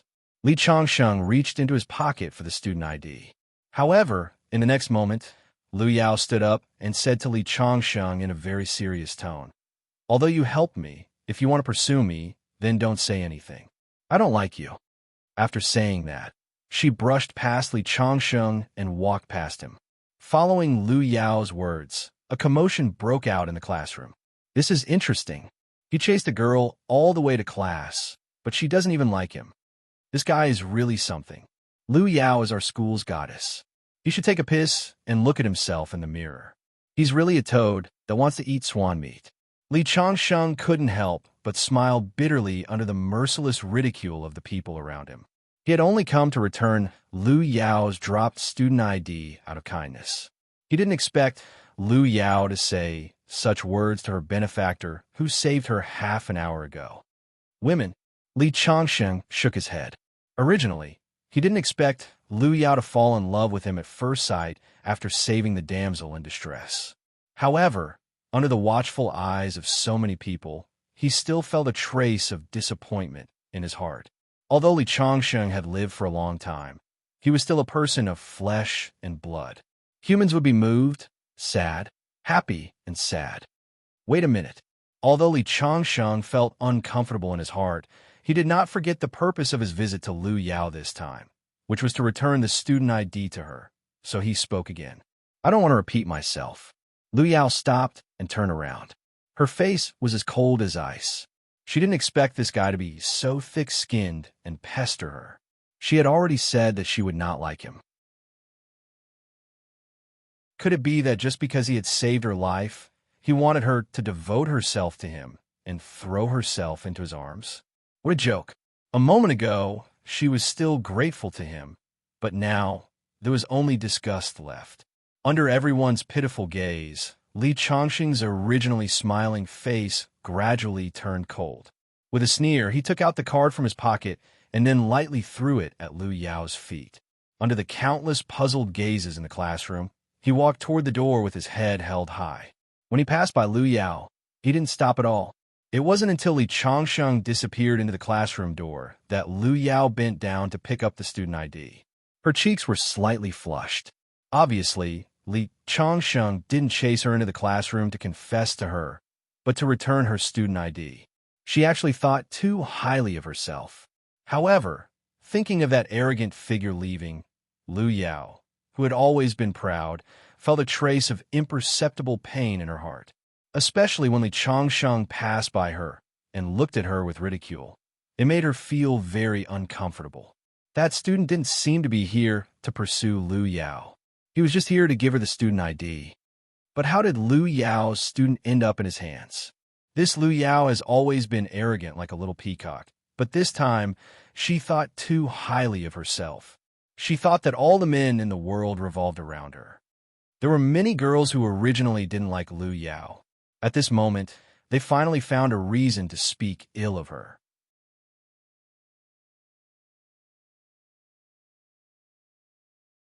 Chapter 13. After leaving the school building, Li Changsheng went straight back to his dorm. However, Jiang Tao and the others were not in the dorm. He did not know if they were in class or out fooling around. University was definitely a paradise for young people. Sitting on his bed, he casually picked up a pack of Zhonghua cigarettes from the table and lit it up. The cigarettes were all provided by Jiang Tao. As a real rich second generation, many of the dorm's expenses were paid by Jiang Tao. It could be seen that this rich second generation's character was not bad. Moreover, from their interactions, Li Changsheng did not find that he had a superior attitude. Lying on his bed, the smoke formed a smoke ring in the air. He originally planned to rest for a while and go to the school cafeteria for dinner. At this time, the dorm's door was suddenly pushed open and an uninvited guest walked in. I didn't expect you to be a student. The person who walked in was none other than one of the members of the combat team, Wang Dongsheng, nicknamed Wang Xiao. I sent someone to investigate you. The final result was that you were a freshman this year. I thought that the information my people got was wrong. I didn't expect you to really be a student. As a rich second generation, it was not difficult for Wang Dongsheng to buy the information of a newly transferred coach. However, Li Changsheng was actually a student. This made him surprised and angry at the same time. A student who was younger than him actually became his coach through the back door. This was too much.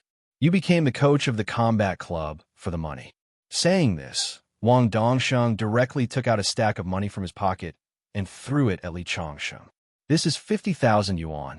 As far as I know, the monthly salary of a combat team coach is only 5,000 yuan. Take this money and immediately resign from your position as the coach of the combat team tomorrow. Otherwise, don't blame me for being rude. 50,000 yuan, Li Changsheng shook his head. Perhaps for an ordinary student, 50,000 yuan was not a small number. However, when he bought the phone, he checked his balance. The bank card that Chu Yaotian gave him had 8 digits. Moreover, in Li Changsheng's eyes, RMB was just a string of dispensable Arabic numerals. I became the coach of the combat team purely out of interest. You should take the money back. Li Changsheng accurately flicked the cigarette, but in his hand into the trash can opposite him.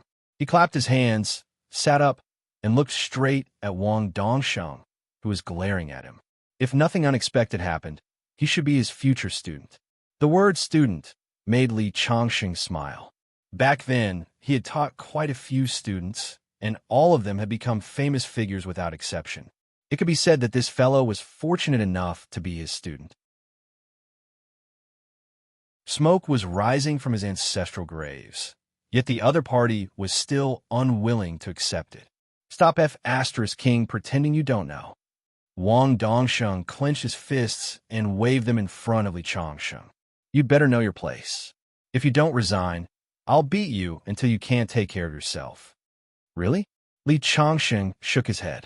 He gently patted the red notes that Wang Dongsheng had thrown at him, then slowly stood up. Beat me until I can't take care of myself. If you have the ability, I'll be very pleased. I think you won't cry until you see the coffin. Wang Dongsheng was completely enraged. He raised his fist and was about to land it. However, Li Changsheng did not wait for him to make a move. He hooked his leg on top of Wang Dongsheng's ankle. Instantly, Wang Dongsheng lost his balance and staggered back 2 steps. However, he bumped into the table behind him. At this moment, Li Changsheng took a big step forward. At the same time, his knee abruptly hit Wang Dongsheng's lower abdomen. Instantly, Wang Dongsheng's body was directly thrown backward, knocking the table over. Li Changsheng followed up once again. Following that, a whip kick landed on Wang Dongsheng's chest. Wang Dongsheng's entire body was sent flying backward. Clang! He crashed directly into the metal frame of the bed behind him. The metal frame, made of metal pipes, was dented by the impact. Wang Dongsheng, who was completely stunned by Li Changsheng, just let out an angry roar and wanted to get up from the ground. Li Changsheng suddenly stepped forward, grabbed his collar, and pulled him up from the ground. Then, he elbowed Wang Dongsheng's cheek. Suddenly, a nosebleed spurted out. This time, Li Changsheng stopped. He tidied up his somewhat messy clothes, sat on the bed, and crossed his legs. He picked up the Zhonghua cigarettes that had fallen under the table, lit one, and quietly looked at Wang Dongsheng, who had been completely stunned. Wang Dongsheng, who had won a gold medal in the World Championship, did not even have a chance to fight back in the process of fighting with Li Changsheng. In less than 10 seconds, he was KO'd. How about it? Now you still want to beat me until I can't take care of myself? Li Changsheng smiled slightly. His eyes were full of playfulness.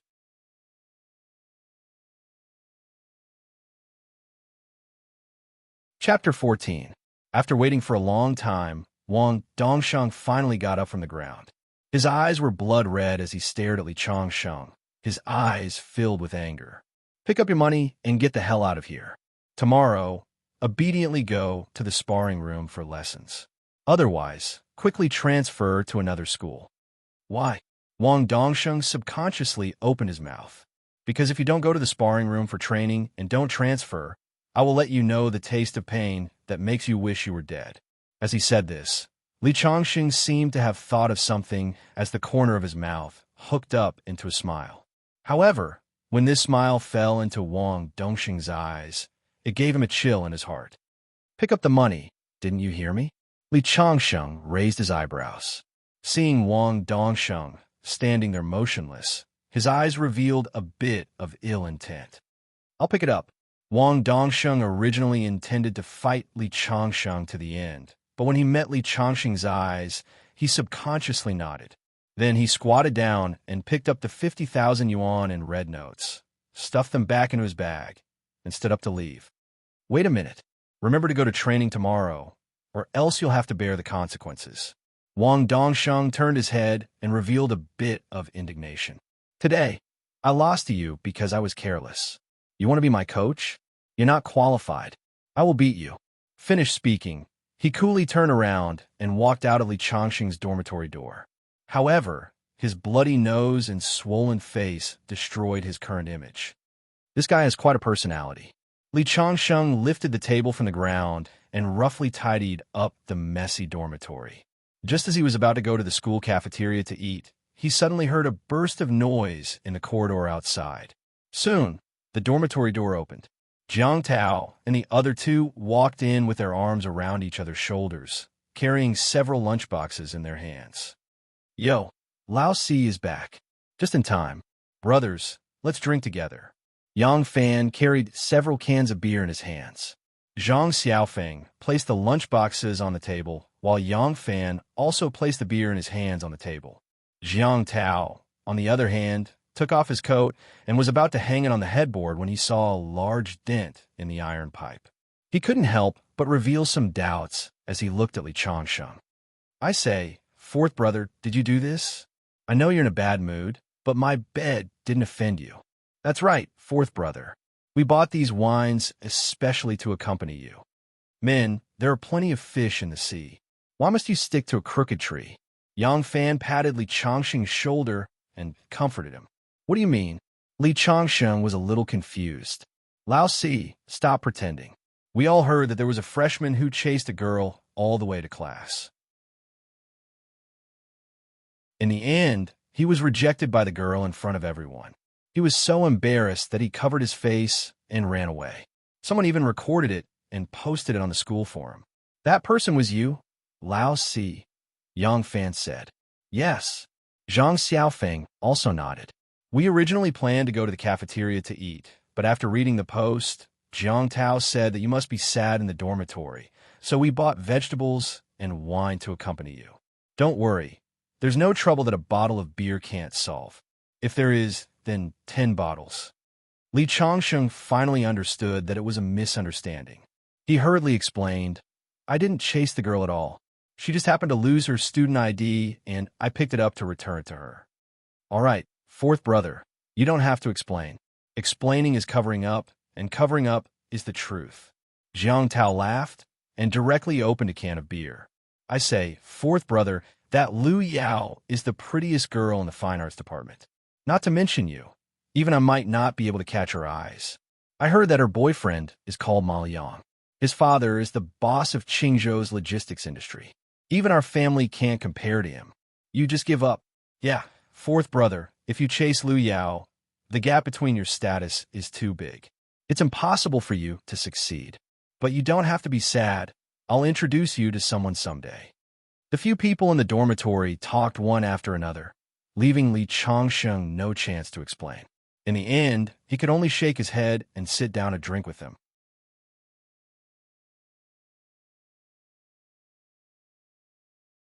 Chapter 15. Just as he was about to finish his beer, Li Changsheng's phone suddenly rang. Who is calling me? Just as he picked up the phone, he heard a woman's voice coming from the other side. Surnamed Li, I'm warning you. Immediately resign from your position as the coach of the fighting team. Hearing the voice, Li Changsheng knew it must be the cold girl from the fighting team, Jin Wenwen. Li Changsheng simply scoffed at this kind of threat, so he threw the phone aside without hesitation. Seeing the doubtful eyes of his roommates, Li Changsheng explained, It's a harassment call. Harassment call? Why does it sound like a woman's voice to me?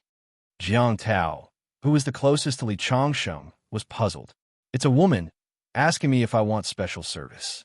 You see, I'm so pure, I definitely won't want it. Li Changsheng thought of the small advertisement pasted on the telephone pole in front of the school and explained. So that's how it is. Jiang Tao and the others also often see the advertisements pasted everywhere.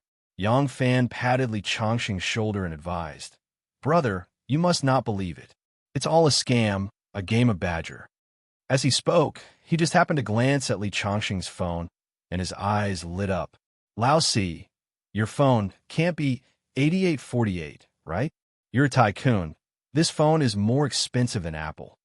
Zhang Xiaofeng's eyes also lit up, and he reached out to take the phone, his face full of surprise. Although the mobile phone is expensive, it's actually no different from an ordinary one. It's just a profiteer who deceived people. From Good Memory Star to Back Good, there's ebook, and now there's the 8848. It's all based on false advertising to sell an ordinary item for nearly 10 times the price. However, I have to say that he's definitely a marketing master. He can capture the general psychology of people. What mobile phone used by successful people? As if people who don't use this phone are not successful. Jiang Tao shook his head, his face full of disdain. Li Changsheng didn't know much about these things. When he bought the phone, the other party told him that this was the most expensive one in China, so he bought it. As for the performance, he didn't know anything about it. After hearing Jiang Tao's words, he realized that he had probably wasted his money. While Jiang Tao was teaching Li Changsheng about mobile phones, Yang Fan suddenly handed the phone to Li Changsheng. Fourth brother, that phone call came again. This guy is really like a haunting ghost. Li Changsheng pressed the answer button, and an angry voice immediately came through. Surnamed Li, you actually dare to say that I'm doing special services. I'm so angry, I'm going to tear you into pieces. Hearing Jin Wenwen gnashing her teeth on the phone, Li Changsheng remembered that he had thrown his phone aside and forgotten to hang up. Jin Wenwen had heard the rest of the conversation, so he decisively hung up the phone. On the other side of the phone, Jin Wenwen, who was cursing and swearing, found that the phone had been hung up. She gritted her teeth and broke the ballpoint pen in her hand into two pieces. Clenching her fist, she muttered, "Brat, just you wait." Fourth brother, who was the girl on the phone just now?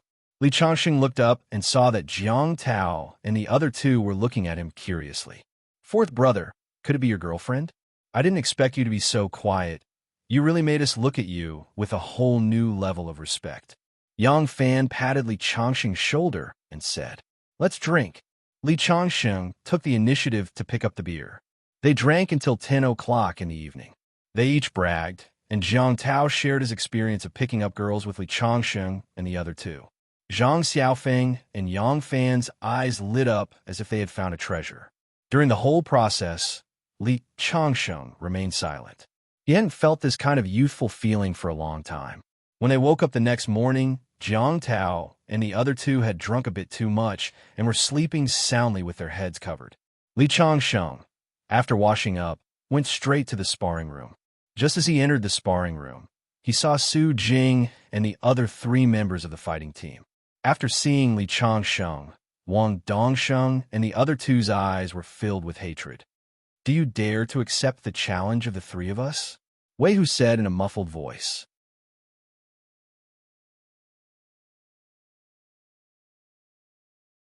Chapter 16. Li Changsheng didn't answer. He just gave him the middle finger. "You're asking for it." Wei Hu was furious. He didn't waste any time and rushed towards Li Changsheng with his fist. Wei Hu was the most bad-tempered of the three in the combat team. Coupled with his bulky body, his iron fists were a nightmare for many people. Now that he was rushing over angrily, his feet stomping on the floor, the whole room seemed to shake. Just as Wei Hu rushed over, Jin Wenwen joined in. The two of them fought Li Changsheng. Wang Dongsheng, who was standing on the side, also rolled up his sleeves. Seeing that Wang Dongsheng was about to make a move, Su Jing hurried forward to stop him. "Dongsheng, you must calm down. You're the smartest of the three of you. Although Coach Li has some strength, he can't handle the three of you working together to beat him."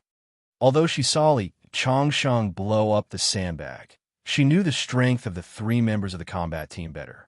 If Wang Dongsheng also joined the fight, she didn't think Li Changsheng would have a good time. "Teacher Su Jing, he broke my nose. How do you expect me to calm down?" Wang Dongsheng pointed at his bandaged nose, then bypassed Su Jing and rushed towards Li Changsheng. Su Jing stood there and watched Wang Dongsheng rush over. She prayed for Li Changsheng in her heart. The combat room was already in a mess.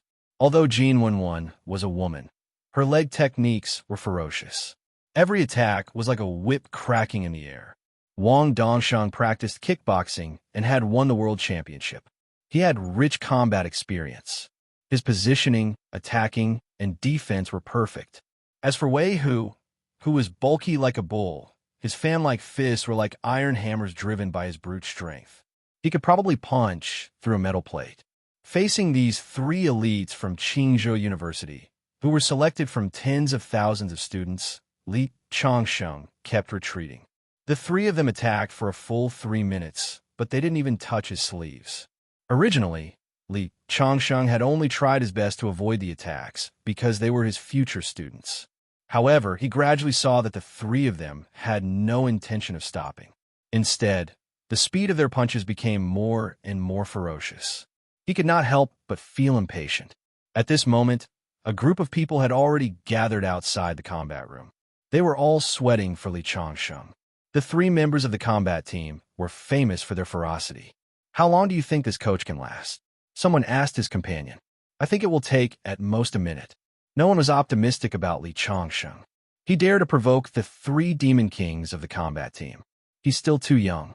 At this moment, Li Changsheng, who had been dodging nonstop, suddenly took 2 steps back and stopped. This caused Wang Dongsheng and the other 2 to be stunned and somewhat suspicious. "If you don't stop, don't blame me for being impolite." Wei Hu could not help but sneer when he heard Li Changsheng's threatening words. "I think you can't hold on anymore. See if I don't beat you up." As he spoke, he suddenly took a step forward. His fist carried a sonic boom in the air and directly smashed down on Li Changsheng's face. Li Changsheng suddenly raised his eyebrows. His eyes revealed a hint of coldness. Thinking about the strength and methods of Wei Hu and the other 2, Su Jing shook her head. She wondered why Coach Li had to provoke them. However, although she was in charge of the combat team's logistics, she was actually a delicate and weak girl who did not know martial arts. At this moment, she did not dare to go over and mediate. It would not be good if she was implicated. At this moment, facing Wei Hu's huge fist, Li Changsheng only tilted his body and hit Wei Hu's wrist with a karate chop. Instantly, Wei Hu felt a piercing pain from his wrist. It was like being pricked by a needle. He hurriedly shook his arm. At this moment, Wang Dongsheng and Jin Wenwen also attacked. Li Changsheng dodged Jin Wenwen's whip kick. Then, he turned around and kicked Wang Dongsheng's chest. Wang Dongsheng immediately took a few steps back and crashed into the iron pillar in the middle of the combat room. At this moment, Jin Wenwen swept another high whip kick over.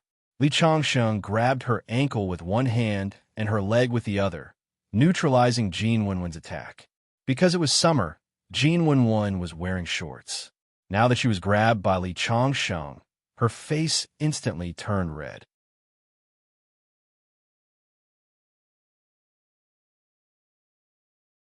Chapter 17. At this moment, Li Changsheng showed no mercy at all. He turned his body and threw Jin Wenwen away with both hands. At this moment, Wei Hu's thick arms suddenly hugged his neck from behind and tightened. This was the chokehold technique of grappling. In response, Li Changsheng sank his chi into his dantian and spread out his body. A hidden force erupted from his neck. Wei Hu felt needles prickling his arms again, and his arms subconsciously loosened. At this moment, Li Changsheng turned around and hit Wei Hu's chest with his elbow. "You're really trash. You can't even stand a little pain." Li Changsheng taunted mercilessly. Indeed, although he had used hidden force just now, he had still held back. Wei Hu instantly loosened his arms, which meant that he wasn't fierce enough. Hearing Li Changsheng's words, Wei Hu's face suddenly showed anger. However, he had just raised his arm when he felt a sharp pain in his lower abdomen. His huge body, which was 2 meters tall, was sent flying by Li Changsheng's kick. When he landed on the ground, the entire combat room seemed to have experienced an earthquake. At this moment, Wang Dongsheng rushed up in a classic free-for-all stance. He covered his head with one arm and punched at Li Changsheng with the other. In response, Li Changsheng raised his left arm to block and then threw an uppercut at Wang Dongsheng's chin. In this crisis, Wang Dongsheng blocked with his left arm and collided with Li Changsheng's fist. With a crack, his strong left arm was instantly twisted into an arc. Then, he let out a miserable cry and took a few steps back. His arm hung limply by his side. Wang Dongsheng's head was covered in cold sweat.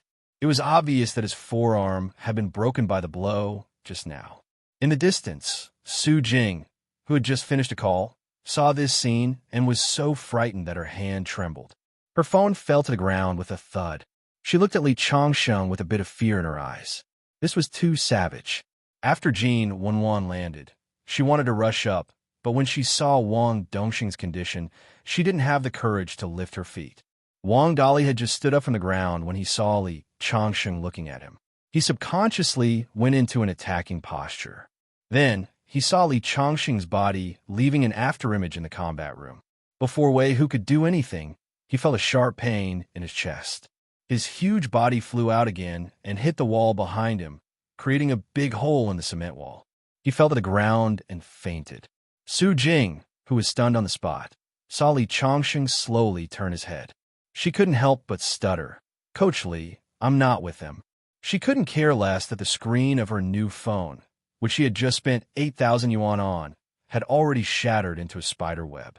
Li Chongsheng glanced indifferently at Jin Wenwen, who was standing there trembling slightly.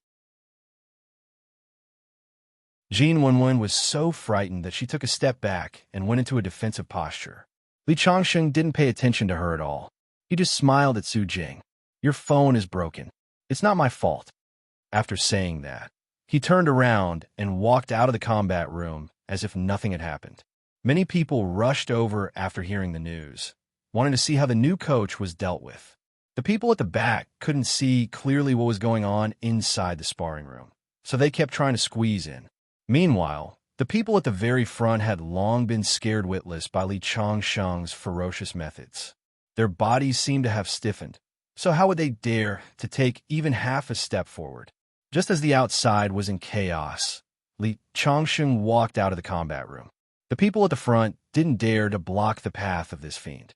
They hurriedly took the initiative to open up a path. The people at the back were craning their necks to look around.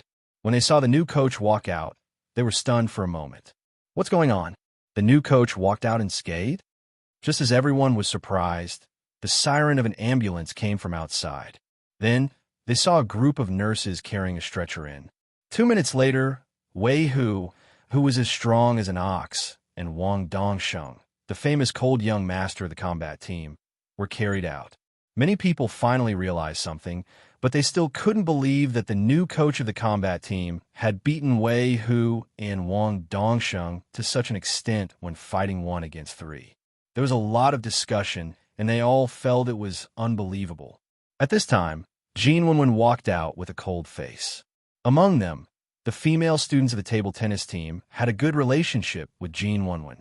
They were about to go up and ask what happened, but when they saw Jin Wenwen's face, which was as cold as ice for 10,000 years, they didn't dare to speak. At this time, only Su Jing, the beauty, was left in the combat room. She picked up the broken phone from the ground. She wanted to cry, but had no tears. At the same time, she was even more shocked by Li Chongsheng's strength. This guy was too ferocious. He beat up 2 students and sent them to the hospital. If the school's leaders knew about this, it would be hard to explain. However, when she thought about how he got this coaching position through the back door, she couldn't help but sneer. Let's see how this awesome guy will deal with the aftermath this time.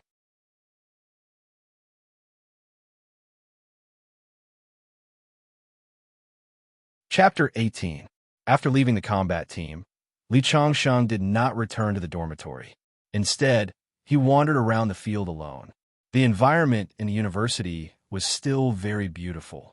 Just as he was sitting on the steps of the field, looking at the blue sky and white clouds while silently channeling the cultivation method in his body to absorb the thin spiritual energy in the air, a girl suddenly stood in front of him. "Hello, my name is Zhang Mingming. I'm a member of the school's Go Club. I wonder if you're interested in joining the Go Club?" Li Chongsheng looked up and saw a beautiful girl in a half-sleeve shirt. She was about 1.6 meters tall and had a cute look on her face. Li Chongsheng guessed that most guys would find it hard to reject such a beautiful girl's invitation to join an interest club. However, he was not in the mood to join the Go Club, as the matter of the combat team had not been settled yet. So he smiled and said, "I don't have such thoughts for now." It was probably the first time Zhang Mingming was rejected so directly by a guy. Just as she was about to say something, she suddenly exclaimed. Not far from the two of them, there was a football team playing. One of the guys was in the process of snatching the ball, but the angle of his kick was a little off. The football spun rapidly and flew towards Li Chongsheng's position. "Dodge it! Be careful!" There was a burst of exclamations around them. The player who kicked the football was even more dumbfounded. The football was so fast. If it hit someone's head, it would definitely cause a concussion. The girls around them were so scared that they covered their eyes. Zhang Mingming subconsciously took a step back. She missed her footing and almost fell down the steps. In the midst of everyone's dumbfounded expression, Li Changsheng did not even turn his head. He directly raised his fist to the right in front of him. With a poochie sound, the spinning football accurately hit the fist. A hole was instantly opened, and the football was wrapped around the fist. The entire football field fell into a brief silence. This is unbelievable. He actually blew up the football with one punch. Everyone's eyes widened. It took more than 10 seconds for them to react. At this time, Li Changsheng stood up from the steps and smiled at the player who kicked the football. "I'm so sorry. I blew up your football. It's okay," the player stammered. His eyes were filled with shock. "Wow, so handsome." The girls who had been cheering for the football team let out sounds of infatuation. At this moment, Zhang Mengmeng regained her balance and looked at Li Changsheng in disbelief. She covered her neckline with her hands in fear, and her body heaved slightly. Li Changsheng couldn't help but look at her a few more times out of a sense of responsibility. Then, he smiled and said, "My name is Li Changsheng. I don't have any plans to join any interest clubs right now. When I do, I will take the initiative to find you." After saying that, he smiled slightly and threw the football with a hole in it to the stunned player. With a distance of more than 30 meters between them, he actually landed steadily at the feet of the other party. This caused many of the male students to have expressions of admiration on their faces. At this moment, Li Changsheng's image in their hearts grew. Zhang Mingming only reacted after Li Changsheng had walked far away and disappeared at the end of the track. At this moment, a rather gentle woman walked over. "I didn't expect our cute beauty to fail, but don't be depressed. I'll treat you to Western food later to soothe your wounded soul." Hearing the woman's words, Zhang Mingming shook her head. "I'm not depressed. I just think his action of blowing up the football was too handsome." "Handsome?" The woman shook her head. "What's the use of being handsome? It can't be eaten. Look at his clothes. He doesn't look like a rich man. With your looks, if you want to find a boyfriend, even if he's not a rich second generation, he has to be a young talent. Otherwise, how can he be worthy of you?"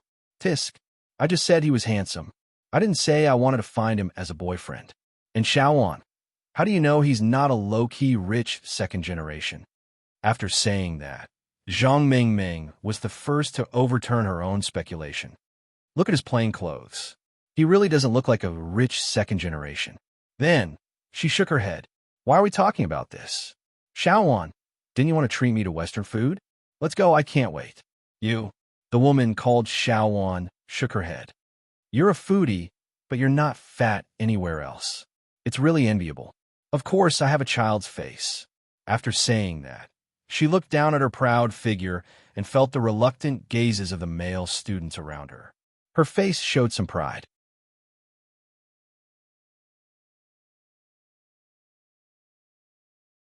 Chapter 19. Just as he returned to the dormitory from the sports field, Li Changxing received a call from Su Jing. "Coach Li, Vice Principal Yang wants you to go to his office. He already knows that Wei Hu and the 2 students from the combat room were sent to the hospital by you. Good luck to you." Su Jing's words were neither salty nor light, but there seemed to be some resentment. Wei Hu, that big blockhead, had a strong physique, so he woke up halfway to the hospital. After a checkup, he was fine, but Wang Dongxing's left arm was fractured. She had been with the students for more than a year, so she naturally didn't have a good attitude towards Li Changsheng, the perpetrator. Of course, this was also because Li Changxing's performance in the combat room still had some influence, so Su Jing didn't say anything unpleasant. After Li Changsheng hung up the phone, he said goodbye to Jiang Tao and the others and left the dormitory. Only then did he remember that Su Jing didn't tell him where Vice Principal Yang's office was. He called to ask, but no one answered for a long time. Just as he was distressed, he saw a middle-aged man with a big belly walking towards him. It was none other than the Deputy Director Huang that Jiang Tao had an appointment with at noon yesterday. Deputy Director Huang naturally recognized Li Changsheng. He originally wanted to pretend that he didn't know him, but out of politeness, Li Changsheng said, "Hello, Director Huang." He couldn't pretend that he didn't know him, so he asked casually, "Isn't this Student Li? What are you doing in the office building?" "It's like this. Vice Principal Yang, who is in charge of the school sports, asked me to go to his office but I don't know where it is. So it's like that. I also have something to ask Vice Principal Yang about. Come with me." As he spoke, he led Li Changsheng through a small door on the side. They went up to the 5th floor and arrived at Vice Principal Yang's office. He knocked on the door and pushed it open. He saw an old man in his 50s sitting behind the desk, holding a purple teacup in his hand. The other party saw Deputy Director Huang and nodded. "Little Huang, you're here?"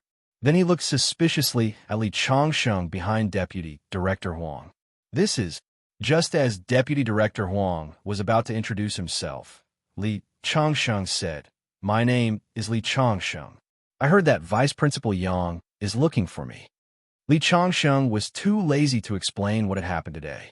As a coach, it was indeed too much for him to beat up a student and send her to the hospital. He could accept it if the other party criticized him. Since he was here to experience life, he naturally knew his place. As expected, after hearing Li Changsheng's name, the other party's face immediately darkened. "I didn't expect the new coach of the combat team to be a brat. You've sent a student to the hospital. Do you know how terrible this is? If the student's parents find out, or if this is exposed to the media, our university's reputation will be ruined by you." The vice principal was obviously furious, and his words were not polite at all. Li Changsheng nodded repeatedly. On the other hand, Director Huang, who was beside him, had a look of surprise on his face. He did not expect Li Changsheng to be a coach of the university. He had heard a little about the combat team and knew that they were all physically strong. Li Changsheng was able to send them to the hospital, which meant that he was good at combat. But at the same time, there was a look of pity in his eyes. Obviously, Vice Principal Yang wanted to use Li Changsheng as a role model. He was afraid that he would not be able to escape today. When the time came, he might even be expelled from the university, let alone lose his coaching position. "All right, I don't want to talk nonsense with you. You go to the combat team's teacher, Su Jing. The position of a university's coach is not suitable for you. Also, I've already reported the incident of the 2 students to the police. You're on your own now." After he finished speaking, he no longer looked at Li Changsheng. Instead, he looked at Deputy Director Huang. "Little Huang, last time you helped me buy a branded bag from overseas. Your sister-in-law likes it very much. How much is it? I'll transfer it to your card later." Director Huang suddenly showed a flattered look. "Vice Principal Yang, you're treating me like an outsider. I already said that it was a gift from my sister-in-law. If you give me money, then you're treating me like an outsider. Little Huang, how can I accept this? That bag must be worth tens of thousands of yuan." The 2 of them chatted as if there was no one else around, leaving Li Changsheng hanging. Li Changsheng smiled bitterly. When he was about to turn and leave, the office door was suddenly pushed open. A middle-aged man with sharp eyes walked in. The middle-aged man was wearing sportswear. He did not look like a teacher, but more like an athlete. He had the aura of a gangster. But the moment the middle-aged man came in, Vice Principal Yang, who had been sitting there with great arrogance, suddenly stood up. Director Huang, who was next to him, showed an extremely respectful expression. "Principal Chen, why are you here?" Vice Principal Yang's face was full of flattery, like a lackey meeting his master. "I'm here to find someone in your office." As he spoke, his eyes swept over Li Changsheng. "Principal Chen, you're looking for this guy, Li Changsheng, right? I didn't think that the matter with the combat team would alarm you. I don't know who was blind to have recruited such a notorious guy. Now that he has injured a student, we can't let him off so easily. I've already dismissed him and called the police at the same time. This kind of behavior is too vile. We can't tolerate it. Is that so?" Principal Chen smiled slightly. "When you did these things, did you ask for the opinions of the 2 students? It's no big deal if a member of the combat team gets injured during training. If you ask me, a coach who can injure a student is the true strength of a coach. If he can't even beat a student, then how can he be a coach?" "What do you mean?" Vice Principal Yang was confused for a moment. "You're Mr. Li Changsheng, right? My name is Chen Ligua. I'm the principal of Qingzhou University and also Elder Chu's student. I should have gone to see you when you first came to the school, but I happened to be outside inspecting. When I came back, I heard about the incident of the combat team. This matter has troubled you. Don't worry, leave the rest to me. After he finished speaking, he looked directly at Vice Principal Yang. Principal Yang, regarding Mr. Lee's matter, can you give me some face? Of course, of course. Vice Principal Yang was about to cry. He thought he was dealing with a small coach with no background. Who would have thought that Chenligua was behind him? Although he was only a vice principal in name, Chenligua's words were equivalent to an imperial edict in Qingzhou University. As long as Chenligua was willing, he could fire him at any time. I'm really unlucky. Why didn't I investigate this guy's background before dealing with him? Vice Principal Yang wanted to slap himself hard in the face. Next to him, Deputy Director Huang was also dumbfounded. He looked at Li Changsheng with a gaze full of shock. After working in the system for most of his life, this was the first time he made a mistake. He didn't think that the guy he thought was the most ordinary would have such a big background. It seems that I have to contact Jiang Tao more in the future and let him be the middleman. If I can use Li Changsheng to build a relationship with Principal Chen, then I'll be able to achieve great success in this school. Thinking of this, Deputy Director Huang's eyes became hot. Mr. Li, since Vice Principal Yang is willing to give me face, then you can continue teaching tomorrow. If the students don't fight, they won't become talents. If there's anything else, just call me directly. With me here, no one in Qingzhou University will dare to do anything to you. After he finished speaking, Chenligua glanced at Vice Principal Yang's seat. This casual glance scared Vice Principal Yang so much that his legs started to tremble. Chenligua's words were clearly a warning to him, and at the same time, it also showed his attitude. Mr. Chu also asked me to give you something. It's in my office. Please wait a moment. I'll go and get it for you. No need. I'll go with you, Li Changsheng said. Then the two of them walked out of the office under the awe of Deputy Director Huang and Vice Principal Yang. The moment the office door closed, Vice Principal Yang seemed to have been drained of all his strength. With a plop sound, he fell into the chair and wiped the cold sweat on his head.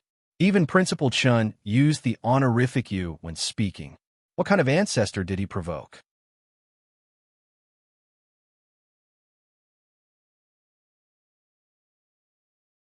Chapter 20. Chenligua and Chenligua arrived at the principal's office. Along the way, Chenligua curiously looked at Li Changsheng. No matter how he looked at him, he couldn't see anything special about this ordinary young man. However, because of his teacher's instructions on the phone, he was still very respectful to Li Changsheng. He opened the drawer of the office and took out a car key and handed it to Li Changsheng. This is the limited edition Rolls-Royce that Elder Chu asked me to give you. It's parked in the parking lot of D area below the school. Li Changsheng nodded and didn't say anything. He put away the key. Chu Yaotian was originally his subordinate. It could be said that everything he had now was given to him by Li Changsheng. Although this car was precious, it was nothing compared to Chu Yaotian's assets. Seeing Li Changsheng accept the car key from the beginning to the end, his face didn't change at all. Chenligua felt more and more that he couldn't see through him. The young man in front of him was dressed plainly, and there was nothing special about him. However, this state of mind was something that ordinary people couldn't achieve. After putting the car key in his pocket, Li Changsheng left the principal's office. As soon as he returned to the dormitory, he saw Jiang Tao talking about something. Seeing Li Changsheng come in, Yang Fan immediately said, "Lao Si, you came back just in time." Jiang Tao said that he wanted to go out and play later. He also asked sister-in-law to introduce her best friend to us. Looking at Yang Fan and Zhang Xiaofeng's excited appearance, Li Changsheng wanted to refuse. However, since he wanted to experience the life of an ordinary student, he should try his best to integrate with them. Therefore, he changed the words that were on the tip of his tongue to "okay. Anyway, it's boring to stay in the dormitory. It's good to go out and play." Hearing Li Changsheng's words, Jiang Tao and the other two revealed a smile. After a day of getting along, they could see that Li Changsheng wasn't a person who liked to be lively. They were afraid that Li Changsheng would refuse. Like I said, although Lao Si doesn't like to talk much, he's a typical quiet but passionate person. Yang Fan said, "In that case, let's set off now." Jiang Tao's girlfriend, and the 3 girls from the dormitory were already waiting in the cold drink shop at the entrance of the school. Thus, the few of them left the dormitory and headed straight to the cold drink shop. When they entered the cold drink shop, they immediately saw 4 young and beautiful girls by the window. When one of the women saw Jiang Tao, she immediately stood up and hugged Jiang Tao's arm with a sweet expression. Needless to say, it was Jiang Tao's girlfriend, Suing. Suing was dressed very fashionably. She wore hot pants and tight-fitting half-sleeves, outlining her wonderful figure. She was definitely a beauty above the standard line. Hello everyone, these are my 3 brothers, Zhang Xiaofeng, Yang Fan, and Li Changsheng. Jiang Tao was obviously familiar with the girls as he introduced them with a smile. Chenwan Hao Ting. Suing took the initiative to introduce Li Changsheng and the other 2. When she introduced the 3rd one, the girl revealed a look of excitement. So it's you. Li Changsheng's face also showed some surprise. It turned out that the girl was none other than Zhang Mengming, the girl who pulled him into the Go Club on the playground in the morning. You know each other. Suing revealed a look of surprise. Jiang Tao and the others were even more surprised. They thought that 4th brother, who seemed to be silent, actually had a relationship with Zhang Mengming, the most beautiful girl in Su Ying's dormitory. We met on the playground in the afternoon. Zhang Mengming hurriedly explained. Chen Wan, the girl who went to the playground with Zhang Mengming in the morning, was also surprised. I remember it now. You're the fierce guy who blew up the football. Blew up the football? Jiang Tao and the others were puzzled. Even Su Ying and Hao Ting were puzzled. Chen Wan explained, Zhang Mengming and I wandered around the playground in the morning to see if there were any classmates who could be recruited into the Go Club. We happened to meet Li Changsheng, so Mengming wanted to pull him into the club. Who knew that a football would fly over when we were talking? This guy actually stretched out his hand and punched the football. What? Hearing Chen Wan's words, everyone's eyes widened, especially Jiang Tao, who looked at Li Changsheng from head to toe and exclaimed, Are you kidding me? 4th brother, you look so weak, but it turns out that you're so fierce. It was probably a stroke of luck, like a blind cat running into a dead mouse. Hearing Li Changsheng's explanation, everyone nodded thoughtfully. Indeed, blowing up the football with one's fist was not something an ordinary person could do. However, under special circumstances, there was a 1 in 10,000 chance that such a phenomenon would happen. So, 4th brother, you and the beauty Zhang Mengming are really fated to be together. Yang Fan winked at Li Changsheng, meaning that he would leave the girl to him. However, at this time, Chen Wan said half-jokingly, Our Mengming standards are very high. Even if you're not rich, you should at least be a social elite. Otherwise, you'd better give up. She had been observing Jiang Tao's group of 4 since they came in. There was no doubt that Jiang Tao was handsome, young, and rich. He was an ideal husband. Unfortunately, he was taken by Su Ying. The remaining Zhang Xiaofeng and Yang Fan were much more ordinary. They didn't match the beauty of their dormitory. As for Li Changsheng, he was the most ordinary among them. Especially his dressing was even more outdated. He didn't look like a 21st century college student at all.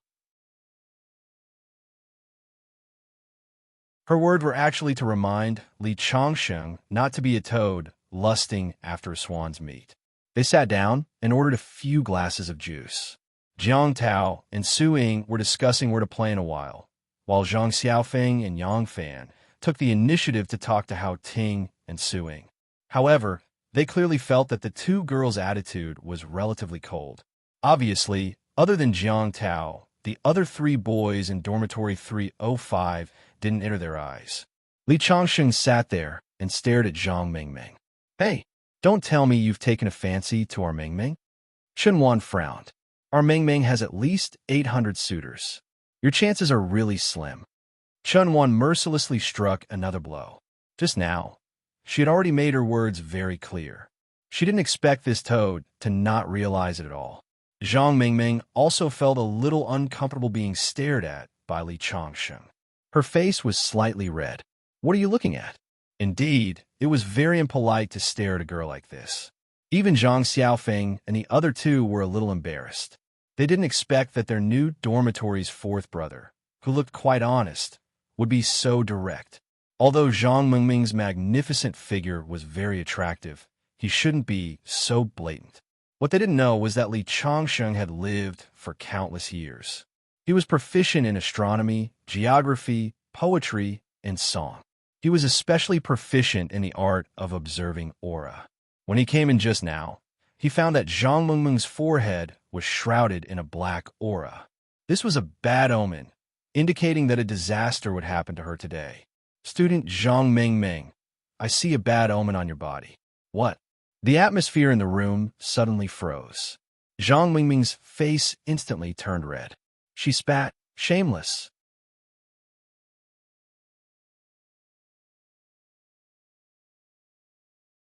Chapter 21. Fourth brother, it's not good for you to be so direct, right? Jiang Tao awkwardly cleared his throat and said. Chen Wan's face was gloomy. I didn't expect this guy to be not only a toad, but also so thick-skinned. In her heart, she had already defined Li Changsheng as wretched, shameless, obscene, and a series of unsightly labels.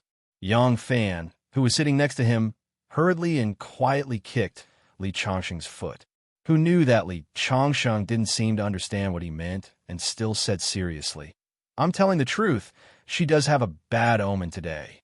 Jiang Tao, suing Yang Fan.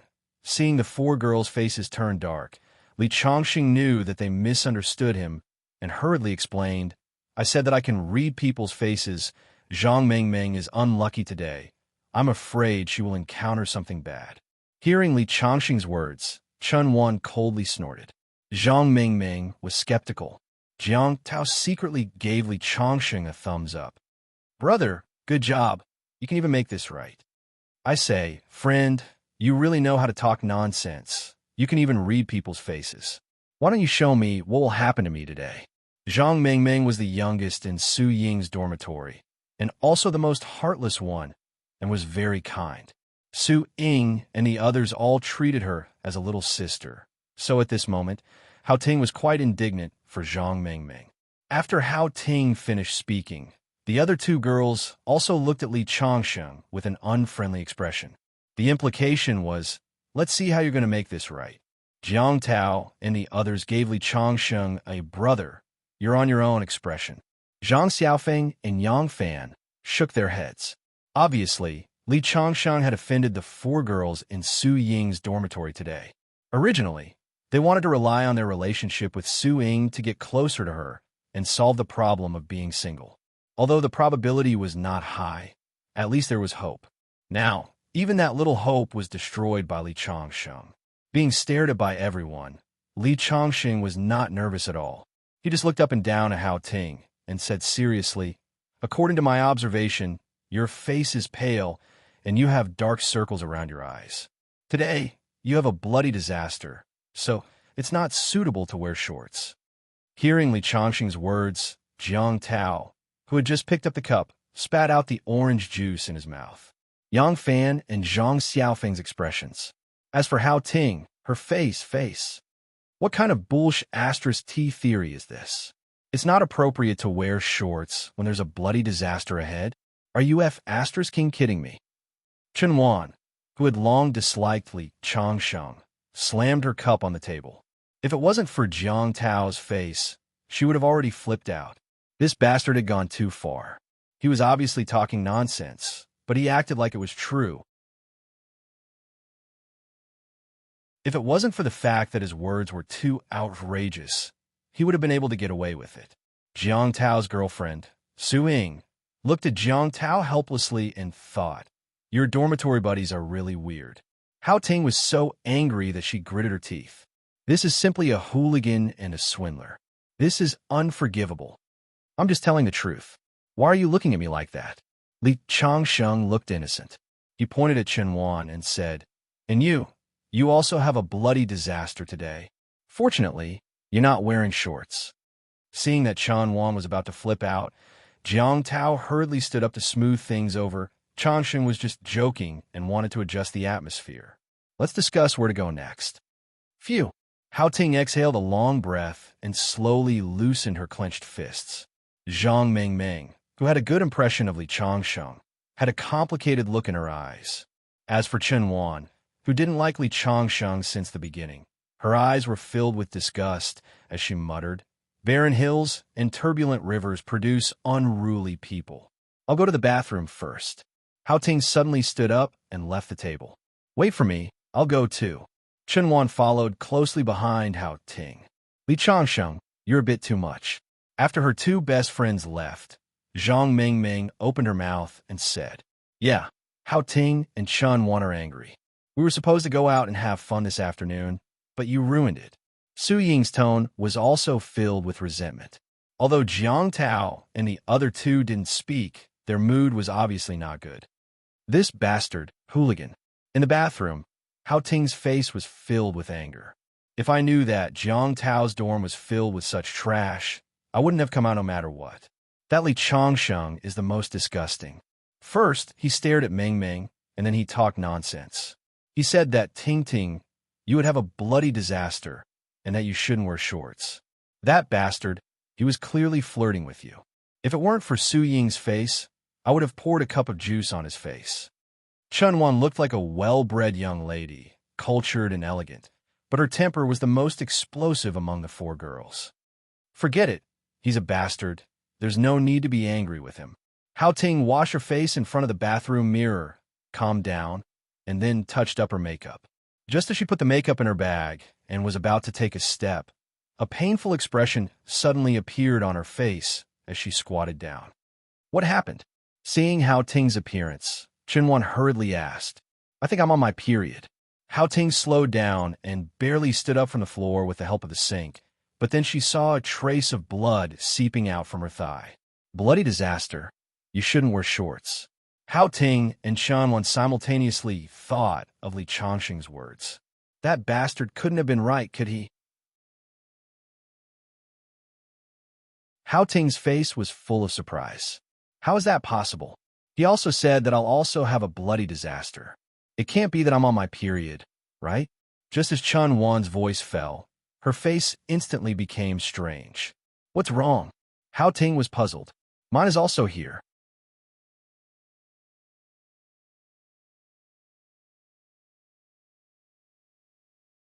Chapter 22. 10 minutes later, Hao Ting and Chen Wan walked out with flushed faces. Especially the way they looked at Li Changsheng was very strange. "What's wrong? Why did you take so long to go to the bathroom?" Su Ying asked.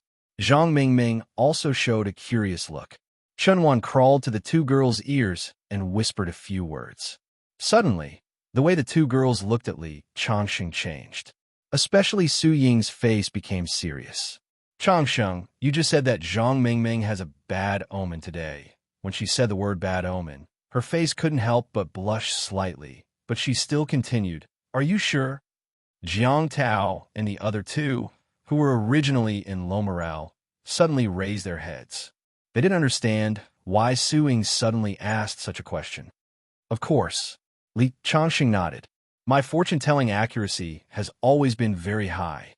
After saying that, he looked at Hao Ting and Chen Wan with a faint smile. "I think the two of you should have a deep understanding, right?" Surprisingly, Chen Wan and Hao Ting's face turned red at the same time, and then they softly said, "Yes." Jiang Tao and the other two were even more surprised.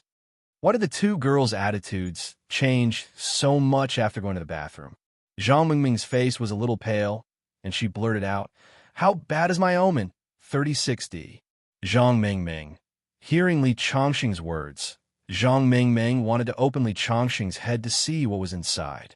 However, at this moment, she already regarded Li Changsheng as a master, so she naturally didn't dare to do that. She could only take a deep breath and whisper, "Is there a way to resolve it? Follow me, I'll help you resolve it." Jiang Tao and the other two were completely dumbfounded. They couldn't figure out what had happened, but one thing was for sure. Today's gathering wouldn't be ruined because of what Li Changsheng had said at that time. "Why don't we go to the bar to play later?" Jiang Tao suggested. "Okay." Su Ying was the first to raise her hand in agreement. Zhang Mingming naturally had no objections. Although she was skeptical of Li Changsheng's words, she would rather believe it than not. She felt that it was safer to stay by Li Changsheng's side. After finalizing the deal, The few of them went out and hailed 2 taxis, rushing to the bar street in Qingzhou. Although Jiang Tao had a BMW 7 Series, it was impossible for so many people to sit in it. Moreover, when they arrived at the bar, they would naturally have to drink. At that time, they would have to trouble a designated driver, so it would be much more convenient to take taxi. This bar is called Sound of the Night. It's the property of a big shot in Qingzhou. I have a VIP card there. All the expenses are 15% off, so everyone can play freely. After they got off the taxi, Jiang Tao introduced them as they walked. "Hubby, you're the best." Suing kissed Jiang Tao's face. Behind him, Hao Ting and Chun Wan's eyes flashed with a strange light. Such a high-quality resource like Jiang Tao was obviously their hunting target. Unfortunately, Su Ying had beaten them to it. Yang Fan and Zhang Xiaofeng were obviously not their cup of tea.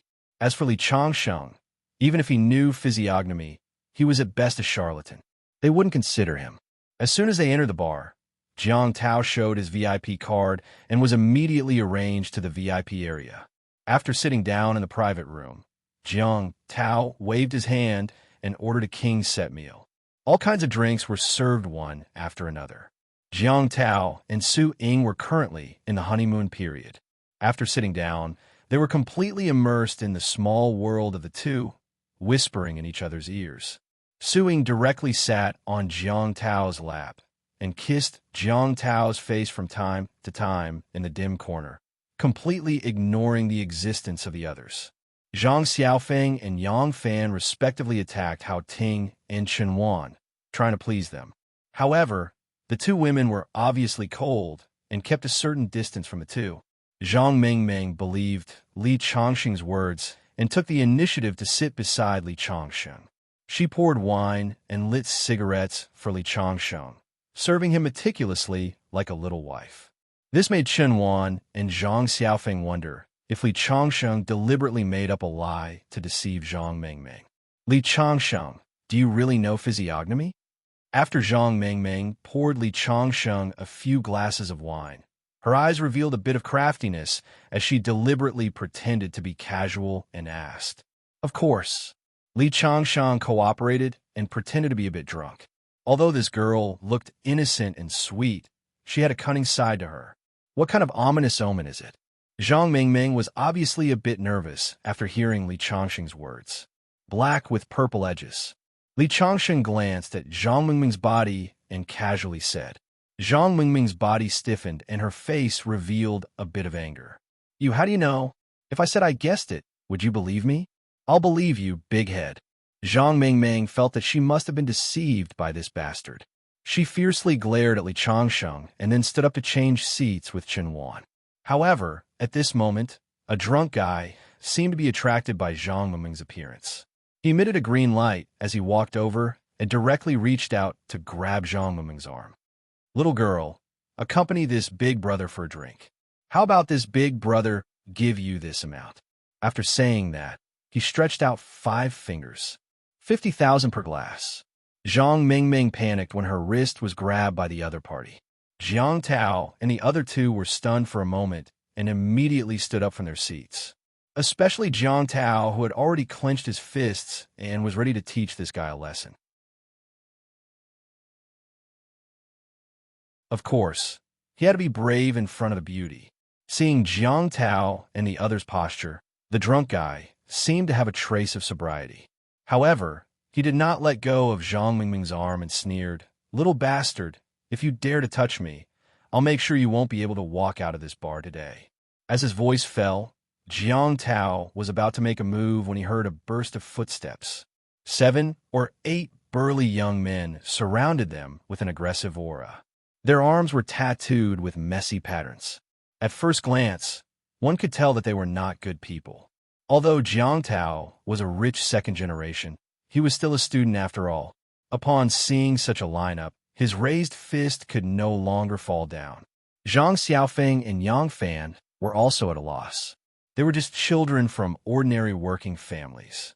They had never fought from elementary school to college. How could they dare to fight with these little gangsters in society? Su Ying and the other girls' faces turned pale. Zhang Mingming wanted to break free from the other party's hand, but she was not as strong as the other party. Beauty, accompany Big Brother for a night. Big Brother will take good care of you. The man let out an unpleasant laugh. His greasy face was extremely disgusting. Help me. Zhang Mingming also panicked. She glanced at Jiang Tao and the others, and finally looked at Li Changsheng as if asking for help. Only then did the greasy man notice Li Changsheng, who was sitting there inconspicuously. Yo, kid, are you trying to be a hero and save the beauty? I'll lend you some guts. Try touching me. Among the few people, the tallest Zhang Xiaofeng and the strongest Jiang Tao did not dare to speak. The other party naturally did not take Li Changsheng, who was the smallest and looked the most harmless, seriously. However, as soon as his voice fell, smack, it was a very crisp sound. Then, everyone was shocked to see blood flowing from the greasy man's head. He then squatted on the ground with his hands covering his head. Li Changsheng was holding a broken wine bottle in his hand. Wow, Big Brother, your head is so hard. It even broke the wine bottle. Amazing. The greasy man, everyone.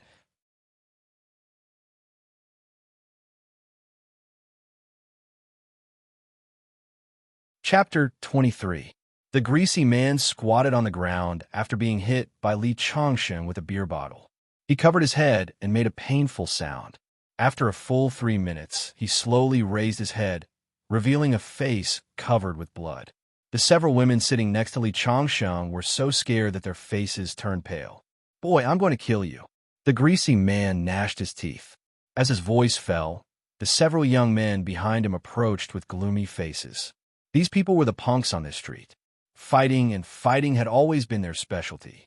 Even if someone stared at them a few times, it could cause a bloody incident, not to mention that Li Changsheng had beaten up one of their men. You go first, leave this to me. Li Changsheng turned around and shouted at Zhang Mingming and the other women who were trembling with fear. Then, he took a step forward with a very imposing manner. Surprisingly, the girls did not immediately run away. It was not because they were of high quality and were willing to accompany this boy who dared to stand up for them, but because just a moment ago, Jiang Tao had quietly sent a text message to them, telling them not to worry and that reinforcements would come soon. Although the girls were still afraid, they finally had some confidence in their hearts. Cut the crap, come and me together. Li Changsheng picked up another bottle of wine from the table. He had the aura of someone who wouldn't bat an eyelid, even if a mountain collapsed in front of him. Boy, you've got guts. How dare you hit our brother Gua? Why don't you ask around about our brother Gua's name on this street? How about this? As long as you pay 100,000 yuan for the medical expenses and let the 4 girls stay with us for one night, we'll write off what happened today. What do you think? One of the men went up and helped the greasy man up and said with a sneer. Obviously, this greasy man was their accomplice, but he was not their leader. Otherwise, when their big brother was beaten, how could they dare to bargain here? In fact, this greasy man was a small boss on this street. He was in cahoots with them and could play together. Now that he was beaten up, as the Brotherhood of the Underworld, of course they had to stand up for him. The most important thing was that they could take advantage of this to make a big profit. How can 100,000 yuan be enough? How about I give you 1 million yuan? Li Changsheng laughed. What do you mean? The young man was taken aback, unable to react. Why would someone take the initiative to raise the price? 100,000 yuan is for this damn fatty's medical expenses. The 8 of you can add another 800,000 yuan. The extra 100,000 yuan is my reward to you. As soon as Li Changsheng said this, the 8 young men's faces immediately showed anger. Brat, are you *king looking for death? I think you won't cry until you see the coffin. The young man pulled out a dagger from his trouser pocket, his eyes flashing fiercely. The reason why these street thugs were able to gain a foothold was because they were ruthless. They took out their knives not to scare people, but to really dare to do it. When the women behind him saw that a knife had been used, they all revealed a look of fear. Wait a minute, Jiang Tao suddenly said. And who are you? The leading young man sneered. The dagger in his hand flashed with a cold light, reminding everyone that he was definitely a dangerous person. I'm the son of the chairman of the Jiang group. I know Brother Xiong from this street. Just now, my brother was a little ruthless. I'm willing to pay 100,000 yuan as compensation. How about we call it quits? Brother Xiong, hearing Jiang Tao's words, the other party's face was shocked, revealing a bit of fear. Brother Xiong is indeed my senior. Since you know Brother Xiong, I'll give you face and take out 100,000 yuan. Then, let your brother apologize to Brother Gua. Then we'll call it quits. Hearing the other party's words, Su Ying and the others breathed a sigh of relief. After all, they were women. Seeing that they didn't need to fight, they felt relieved. This was the advantage of being rich. If it weren't for Jiang Tao's willingness to pay 100,000 yuan and that Brother Xiong, Li Changsheng would have been hospitalized. For a moment, Su Ying looked at Jiang Tao with eyes full of infatuation. Lao Si, you apologized to him. I'll pay 100,000 yuan. How about it? Jiang Tao looked at Li Changsheng. The other's eyes also fell on Li Changsheng. In everyone's view, Jiang Tao was willing to take out 100,000 yuan to settle the matter. Li Changsheng was just apologizing, which was a trivial matter. Unexpectedly, Li Changsheng gently shook his head. Apologize? He doesn't deserve it. As soon as Li Changsheng's words came out, everyone was shocked. Chen couldn't help but angrily say, Li Changsheng, are you crazy? If you don't want to live, don't implicate us. Indeed, these young people were not easy to deal with. Jiang Tao had used his relationship with them and paid to settle the matter, but at this critical moment, Li Changsheng did this. Wasn't this completely infuriating the other party? Sure enough, the young man sneered twice, and his slightly narrowed eyes revealed a bit of cold light. Boy, I think you won't cry until you see the coffin. If I don't teach you a lesson today, how can I, a Huang, stand on this street? Originally, 100,000 yuan was not a small amount for them. They could squander it for a long time. However, the most important thing in the underworld was face. Li Changsheng didn't give him face, which was like touching his reverse scale.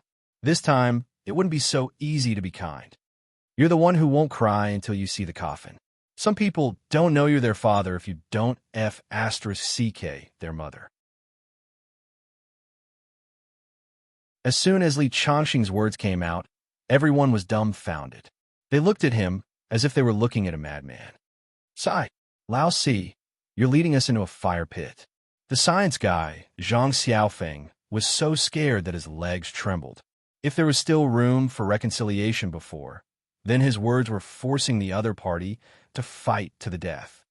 What a hothead! A big stupid donkey! Su Ying and the other girls couldn't wait to go up and slap Li Changsheng. If these guys were really forced into a corner, they would do anything, especially the girls, who were the most dangerous. Haha, boy, you got guts. But let's see if you'll still be so stubborn later. The leading young man was so angry that he laughed and clenched the dagger in his hand. It's over now. Su Ying's face was full of disappointment. She knew that something bad was about to happen. This boy doesn't have any self-awareness at all. He's just a brute.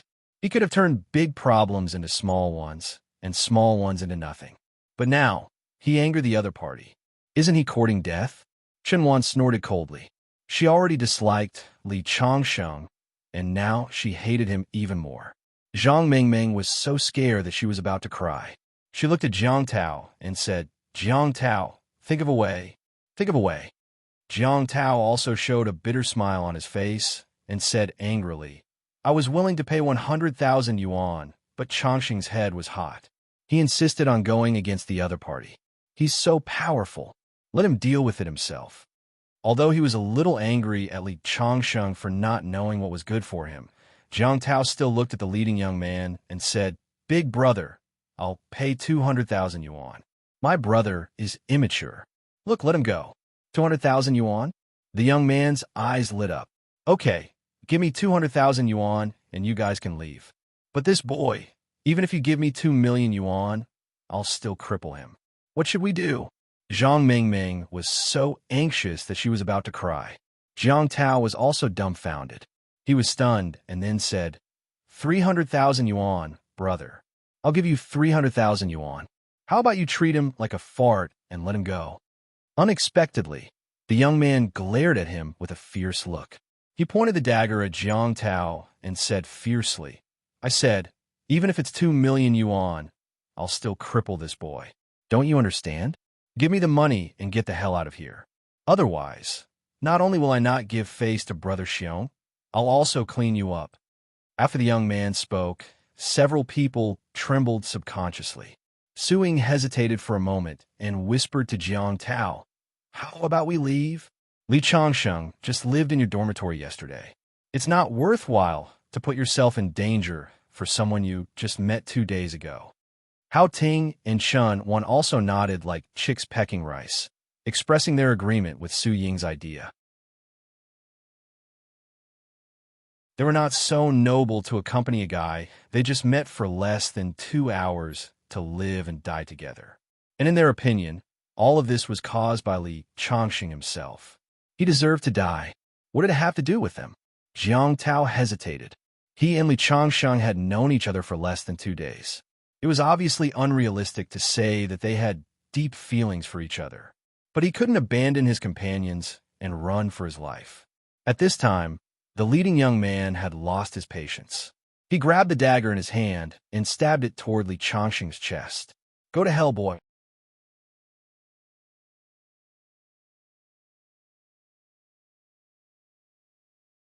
Chapter 24. Clank. The sound of collision rang out. Zhang Mengmeng and the other girls subconsciously turned their heads away, unable to bear to look.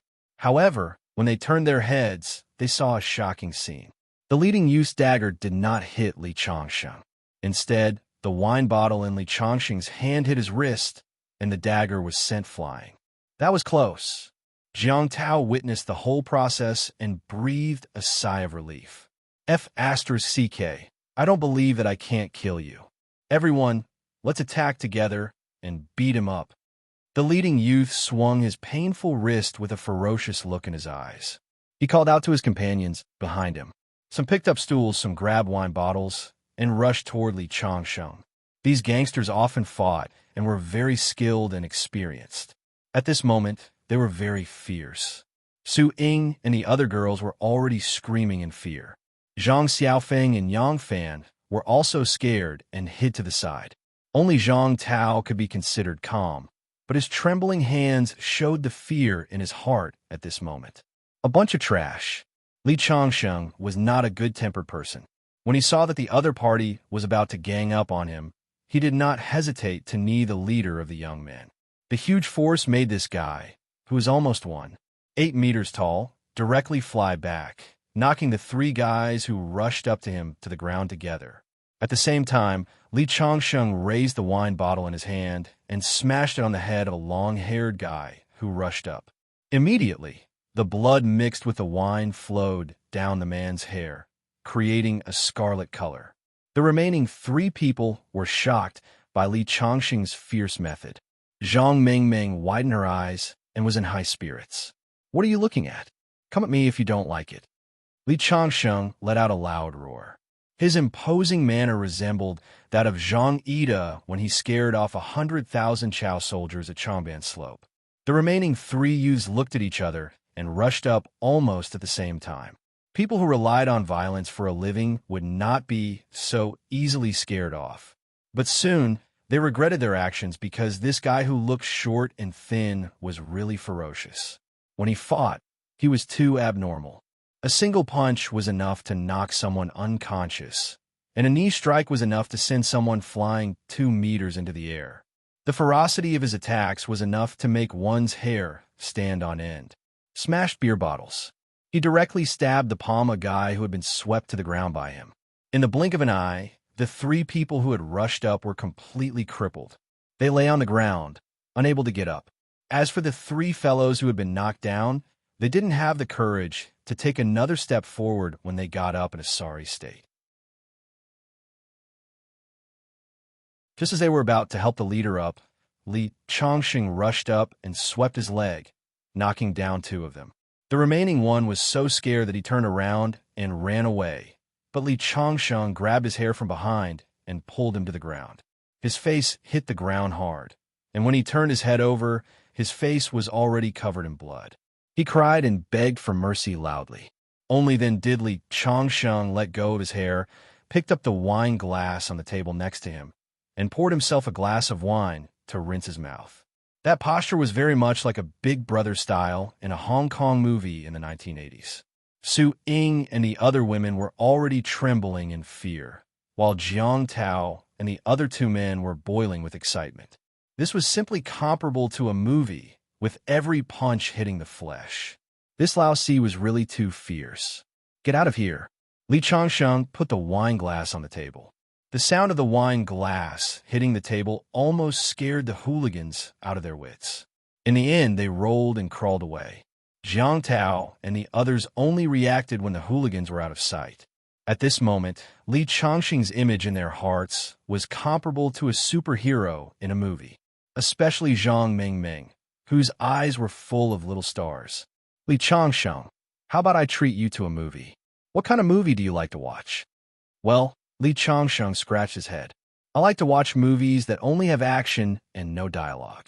From the beginning to the end, only two characters can play the role. Zhang Mingming, I'm talking about a cat and a mouse. Are you thinking the wrong way? Li Changsheng glanced at Zhang Mingming's heavy breasts with a completely appreciative look and muttered, a human weapon. Zhang Mingming's cheeks suddenly turned red, and she said angrily, go to hell. However, there was obviously a complacent look in her eyes. Okay, you two don't talk nonsense. Let's get out of here quickly. Those people are all hooligans on this street. There may be someone behind them. Be careful that they find someone to take revenge on. Although Li Changxing showed off his skills and beat those people to a pulp, Chinwan was still a little worried. Yes, let's leave. Zhang Mingming also nodded in agreement. Although Li Changsheng can fight, he can fight 8 people, but can he fight 18 or 28? They often watch Hong Kong movies where hundreds or thousands of people fight. A hero is not omnipotent. It's okay. The people I called are already here. Jiang Tao suddenly smiled. Everyone followed his gaze and saw 7 or 8 strong men in black coming in. The leader was a middle-aged man. He walked over and respectfully bowed to Jiang Tao. Young master, you said that someone threatened your safety. Where is he? I will deal with him. When the middle-aged man spoke, he had a strong aura. Obviously, he was not an ordinary person. They have already left, but it is very likely that they will find someone to take revenge. You guys go to the table and sit down. I will call you if there is anything. Yes, young master. The middle-aged man's aura was very strong, but he was very respectful to Jiang Tao. Seeing this scene, the girl's eyes suddenly lit up. Compared to Li Changsheng, although he can fight, he can't be compared to this young master. When everyone saw that Jiang Tao had such powerful men to protect him, they immediately felt relieved. Jiang Tao's several subordinates went to a table in the corner and sat down. Su Ying suddenly hugged Jiang Tao's arm and said coquettishly, Husband, you are so powerful. You look so handsome just now. Hao Ting and Chun Wan also focused their gazes on Jiang Tao. As for the tall Li Changsheng, they automatically ignored him. After all, no matter how good he was at fighting, he was at most a bodyguard. As long as one had money, how many bodyguards couldn't be hired? Jiang Tao's face showed a bit of pride. The admiring eyes of the girls greatly satisfied his vanity. Just now, he was envious of Li Changsheng for having such good skills. He thought that he should also learn some kung fu, so that he could be a hero and save the beauty at the critical moment. But now he changed his mind. Not to mention that learning kung fu was difficult. The most important thing was that no matter how good he was at fighting, how could it be compared to the halo brought by his identity as a rich second generation?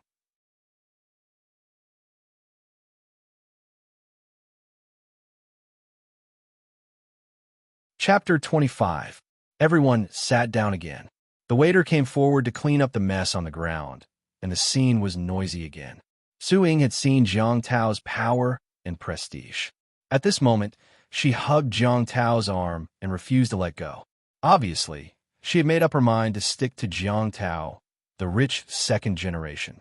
Hao Ting and Chun Wan became more and more indifferent to Zhang Xiaofeng and Yang Fan. These two people couldn't be compared with the brilliant Jiang Tao. Even compared to Li Changsheng, who could fight, they seemed to be inferior. If it weren't for the fact that there were only 4 men present, the 2 women wouldn't have bothered to talk to them. However, after what happened just now, Zhang Mingming worshipped Li Changsheng very much. She held her chin and asked Li Changsheng to tell her the story of practicing martial arts. Li Changsheng had no choice but to tell her the story of a martial arts novel he read in the library that day. The little girl's eyes lit up as she listened. Hao Ting and Chen Wan couldn't help but shake their heads. Chen Wan couldn't help but interrupt. This is clearly the story of the Heaven Sword and Dragon Saber. But the protagonist has changed from Zhang Wuji to Li Changsheng. After saying that, she thought Zhang Mingming would wake up, but who knew that she raised her nose and said, "Chen Wan, what nonsense are you talking about? This is clearly Li Changsheng's story that was adapted into a novel by Old Man Jean. How can you not tell the difference between real and fake?" Chen Wan, this little girl is really hopeless. She turned her head to the side angrily. "Hey, isn't this the great beauty Chen?" A man in sportswear walked over with a glass of red wine in his hand. He was handsome and sunny, comparable to those male models on TV. "It's you." Chen Wan looked up and saw the man. She smiled and took the initiative to make room for the man on the sofa she was sitting on. Zhang Xiaofeng and Yang Fan on the opposite side showed a trace of sadness at the same time. They had tried their best to persuade Chen Wan, but she was so enthusiastic after seeing this man. Her attitude was completely different. No matter how slow they were, they should have seen that Chen Wan didn't like them at all. "Student Chen, why are you here? What a coincidence. I was drinking with a few CEOs and listening to them talk about investments. I didn't really understand what they were talking about, so I wandered over here. I didn't expect to see you here. I'm not interested in economics, but I was born into a business family. It seems like I can only be a second-generation rich kid with no future." The other party pretended to casually glance at Chen Wan's face. Sure enough, he saw Chen Wan's eyes light up and her lips curl up slightly. Based on his experience in picking up girls from the first time he met Chen Wan, he could tell that she had the gene of a gold digger in her bones. Since they met today, he felt that the opportunity had come. "My side is filled with CEOs of companies worth tens of billions.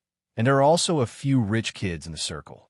Among them, there are top students from Qingzhou University. Chen Wan, I remember you told me last time that you major in finance. Are you interested in coming with me to get to know a few big shots? Maybe it will be good for you after you graduate." After speaking, he looked at Chen Wan with a smile, waiting for her reply.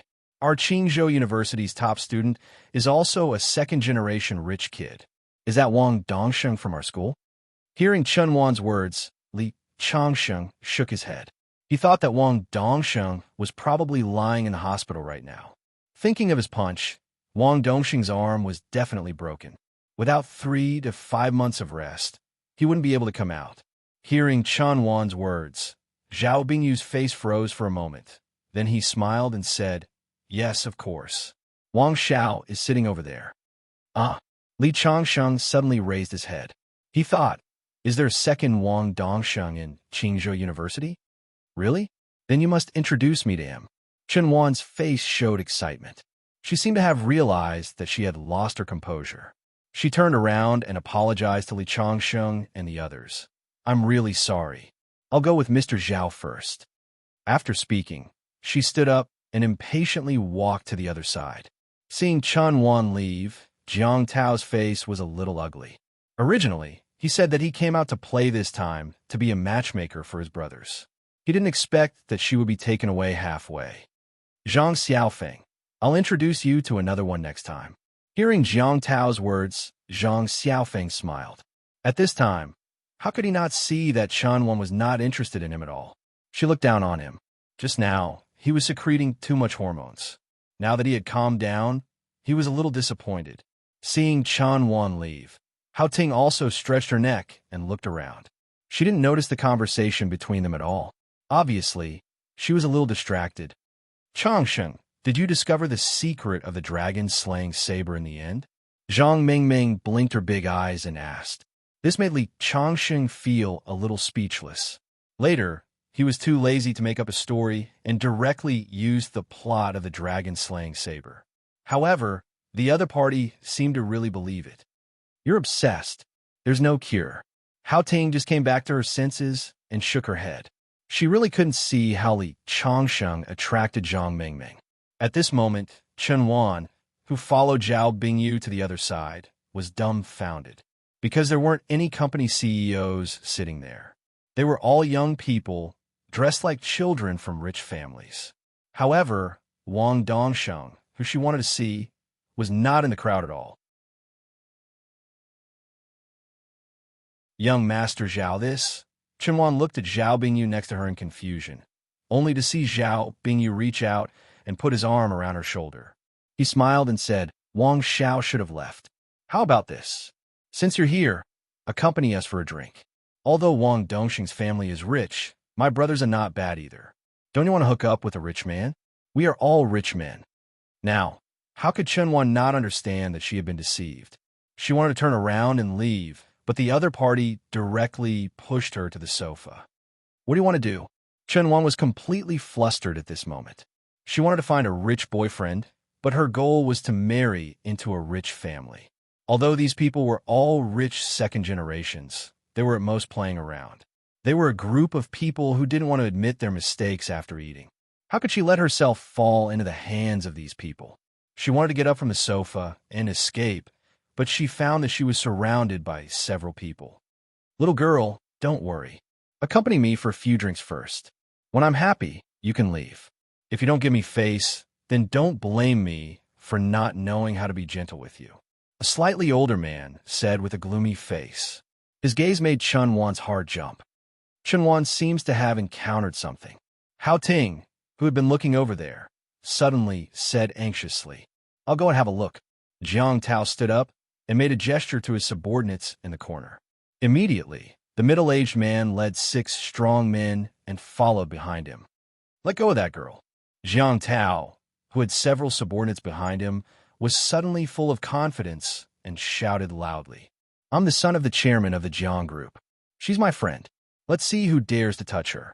After Jiang Tao finished speaking, he strode toward the opposite party. Zhang Xiaofeng and Yang Fan looked at each other. Each of them grabbed a wine bottle from the table and quickly followed behind Jiang Tao. At that time, Li Changsheng was the only one in the limelight, which made them feel quite regretful. Now that they had Jiang Tao's support, the two of them also wanted to show off in front of the beauty. However, just as Jiang Tao approached, the gloomy young man who was hugging Chen Wan's neck came over and directly kicked Jiang Tao's lower abdomen, kicking him to the ground. The several strong men behind Jiang Tao were about to make a move when they heard the other party coldly say, Does the Jiang group want to go against the Qin family? I'm Master Qin's nephew. Master Qin, when this name came out, the several strong men who were originally angry felt as if a bucket of cold water was poured over their heads. They were instantly stunned. Zhang Xiaofeng and Yang Fan's hands trembled, and the wine bottle fell to the ground with a clang sound. After being slapped, Jiang Tao, who was furious, held his stomach and cursed, Kill them for me. Who does Master Qin think he is? My father is Jiang. After saying that, he suddenly froze. You said you're Master Qin's nephew. Which Master Qin? Zhao Bingyu, who had tricked Chen Wan, sneered and said, In Qingzhou, how many Master Qins are there? In an instant, everyone present was dumbfounded. Master Qin, Qin Hao, was a truly powerful figure in Qingzhou. He could cover the sky with one hand. Who dared to provoke him?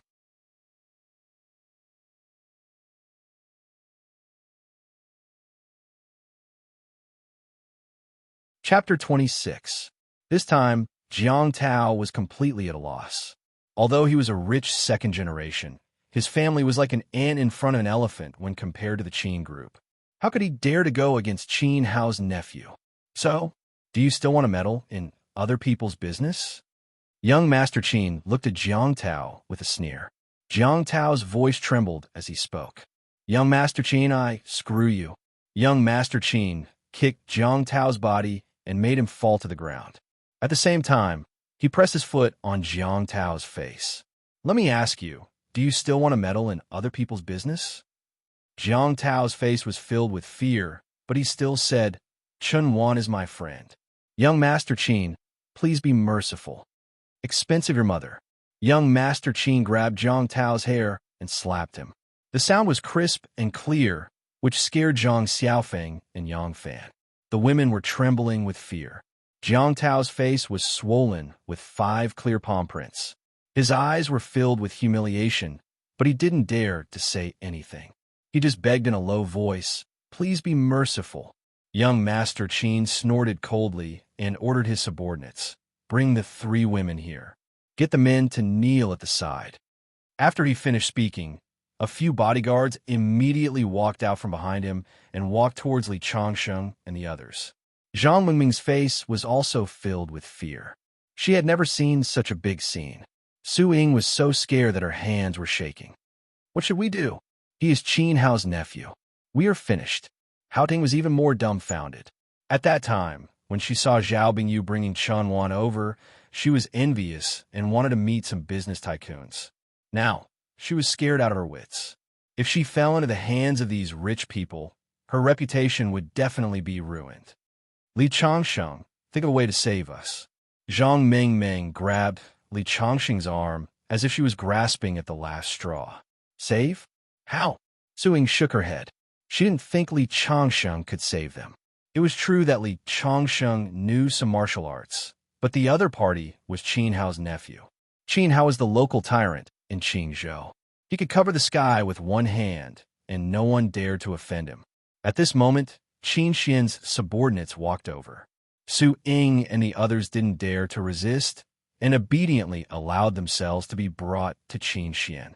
As for Zhang Xiaofeng, Yang Fan, and Jiang Tao, they were all kneeling in a row.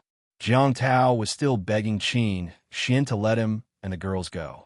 However, every time he begged for mercy, Qin Xian would slap him across the face.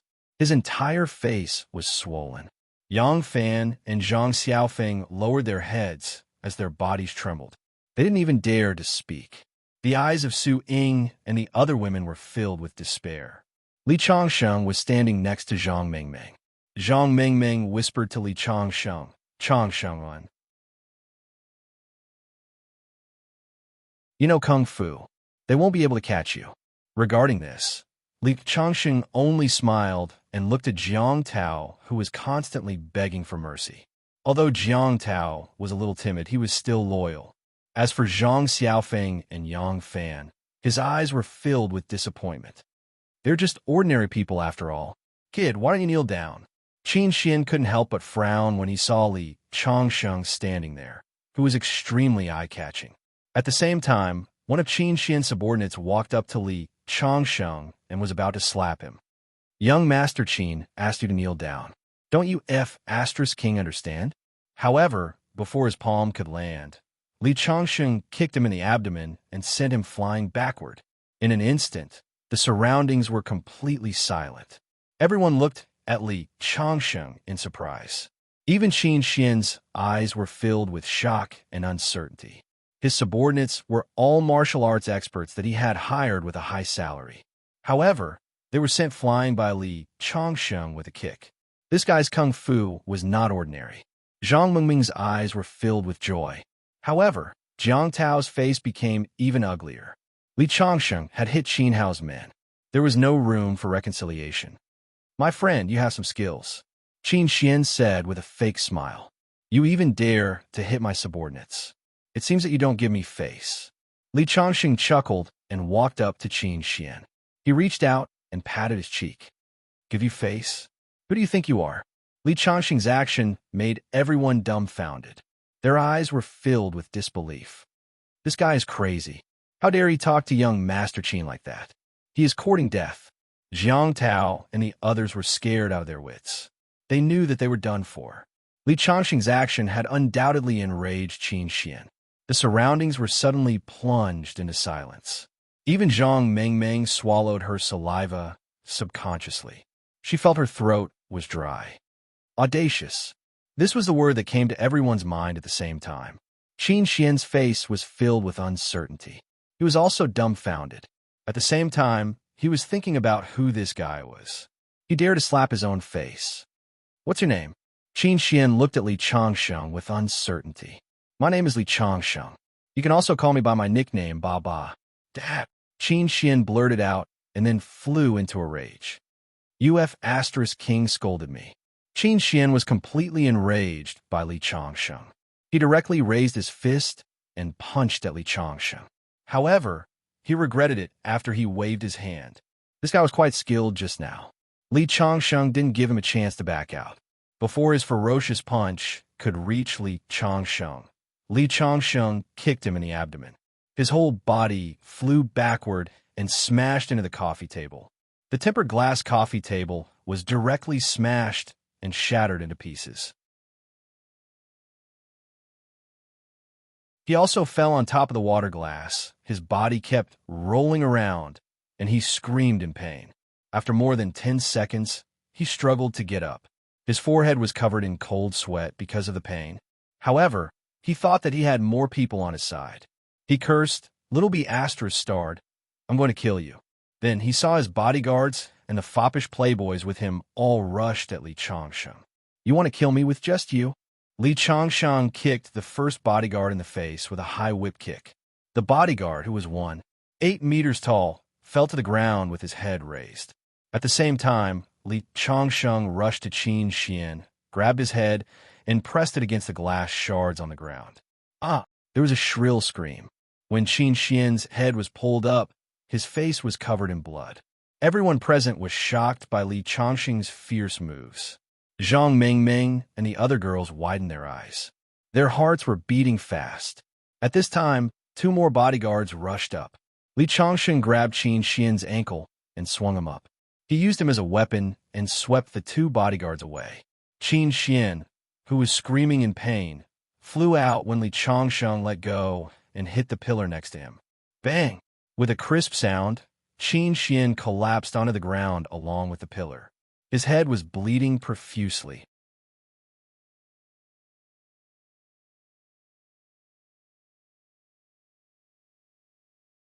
Chapter 27. Ah! The girls screamed at the horrible scene in front of them. Everyone was dumbfounded. They had never seen such a brutal way of fighting.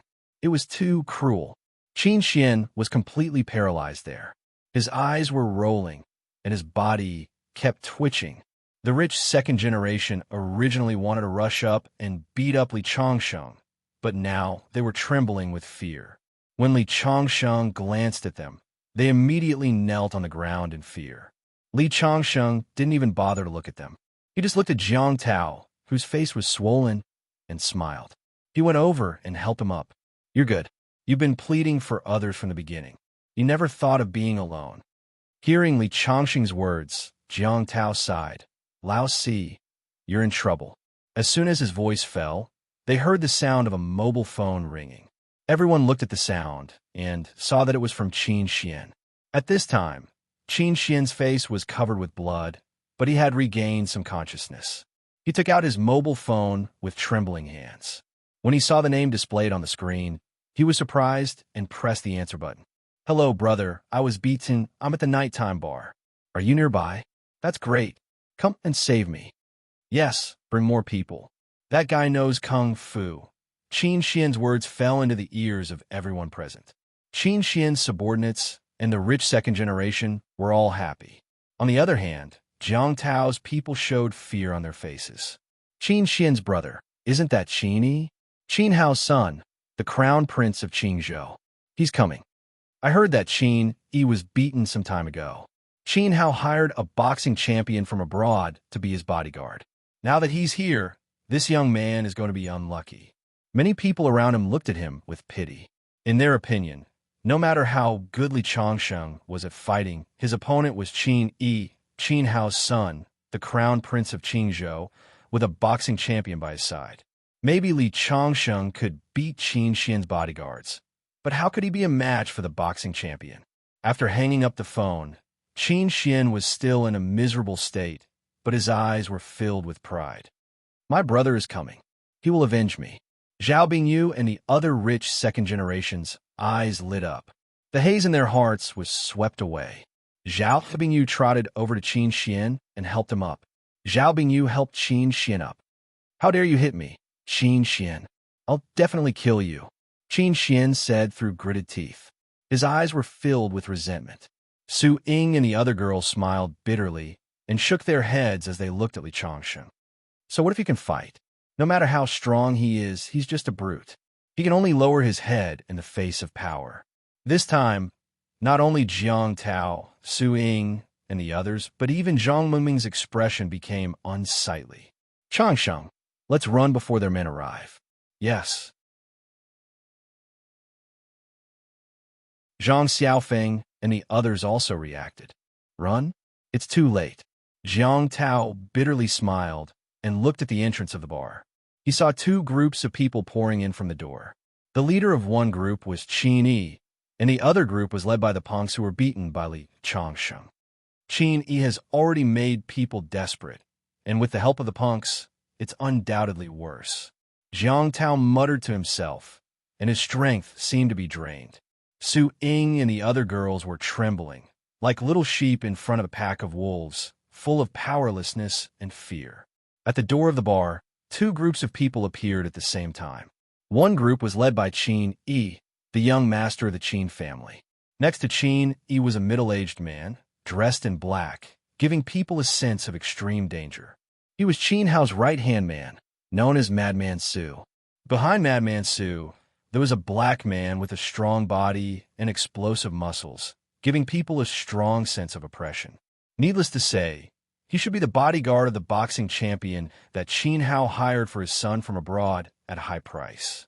However, it was obvious that the black boxing champion was very respectful to Madman Su, because this proud boxing champion was very rude to Su Ke, the favorite of his boss, and was defeated by Su Ke with only one hand. The other group was surrounded by stars, and the one in the center was also a young man, and like Qin Yi, he was a student of Qingzhou University. Situ Nan, one of the four young masters of the school, the young master of the Simon Group. His father, Situ Gang, was second only to Qin Hao in Qingzhou, and the two could be said to be enemies, because in Qingzhou, Situ Nan's father, Situ Gang, and Qin Yi's father, Qin Hao, had always been competitors.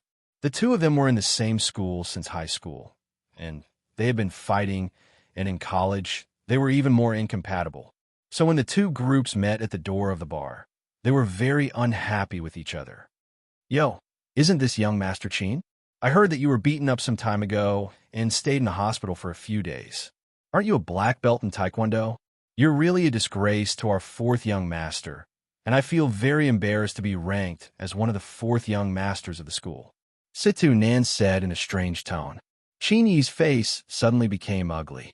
Indeed, being beaten up in Jiuhuang Mountain and hospitalized was the shame of his life. "Situ Nan, don't think that I don't know that you were beaten up yesterday. You were kicked in the crotch, and your father specially found a specialist from a private hospital to accompany you to see if it was broken." As soon as he said this, not only did Qin Yi's people laugh, but even Situ Nan's underlings had strange expressions. If the incident at Jiuhuang Mountain was Qin Yi's shame, then the incident where his balls were almost broken yesterday was Situ Nan's scar. "Situ Nan, do you think that because no one saw the scene, I don't know? You told the specialist from the private hospital not to tell anyone about your incident, but you didn't know that the specialist was our family's doctor, haha." I almost had my balls smashed all over the ground. As soon as Qin Yi's words fell, everyone in the bar heard it, and suddenly there was a burst of discussion. Situ Nan's face turned purple, and he wanted to strangle Qin Yi to death immediately, but he still loudly defended himself. The opponent was an expert in fighting. He attacked me from behind, and I was injured because I couldn't defend myself. Otherwise, with my skills, how could I be injured so easily? Situ Nan, don't pretend. I heard that the opponent wasn't an expert in fighting, but just an ordinary student of Qingzhou University. He even attacked you from behind. You wanted to do something to the beauty of the fine arts department, Lu Yao, but in the end, you were beaten up. How embarrassing. You have the nerve to say that. I feel embarrassed for you. Situ Nan took a deep breath and said, Chini, don't talk nonsense. You're defaming me. Be careful that I'll sue you. Haha, what's wrong? You're angry because you're embarrassed. Do you want me to ask the doctor to make a video of you and post it on the school forum so that the whole school can see what kind of person the Sidhu family's son is?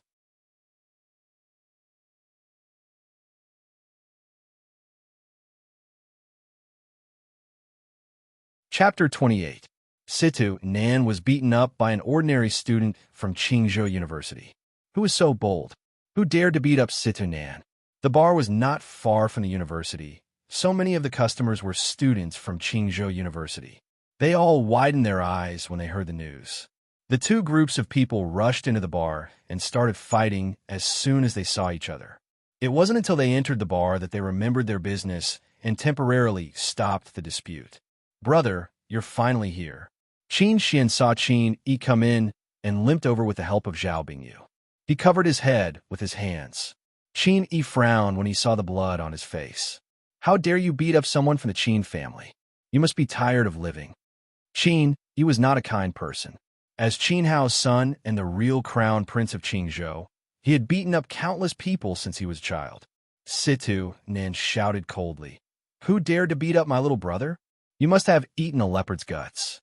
Looking at the two groups of people, Jiang Tao's face was full of despair. Whether it was Situ Nan or Qin Yi, he couldn't afford to offend either of them. Su Ying and the other girls looked at Li Chongsheng with complicated expressions. All of this was caused by Li Chongsheng. Indeed, Li Chongsheng knew kung fu and was very good at fighting. He had his brave side, but what was the use?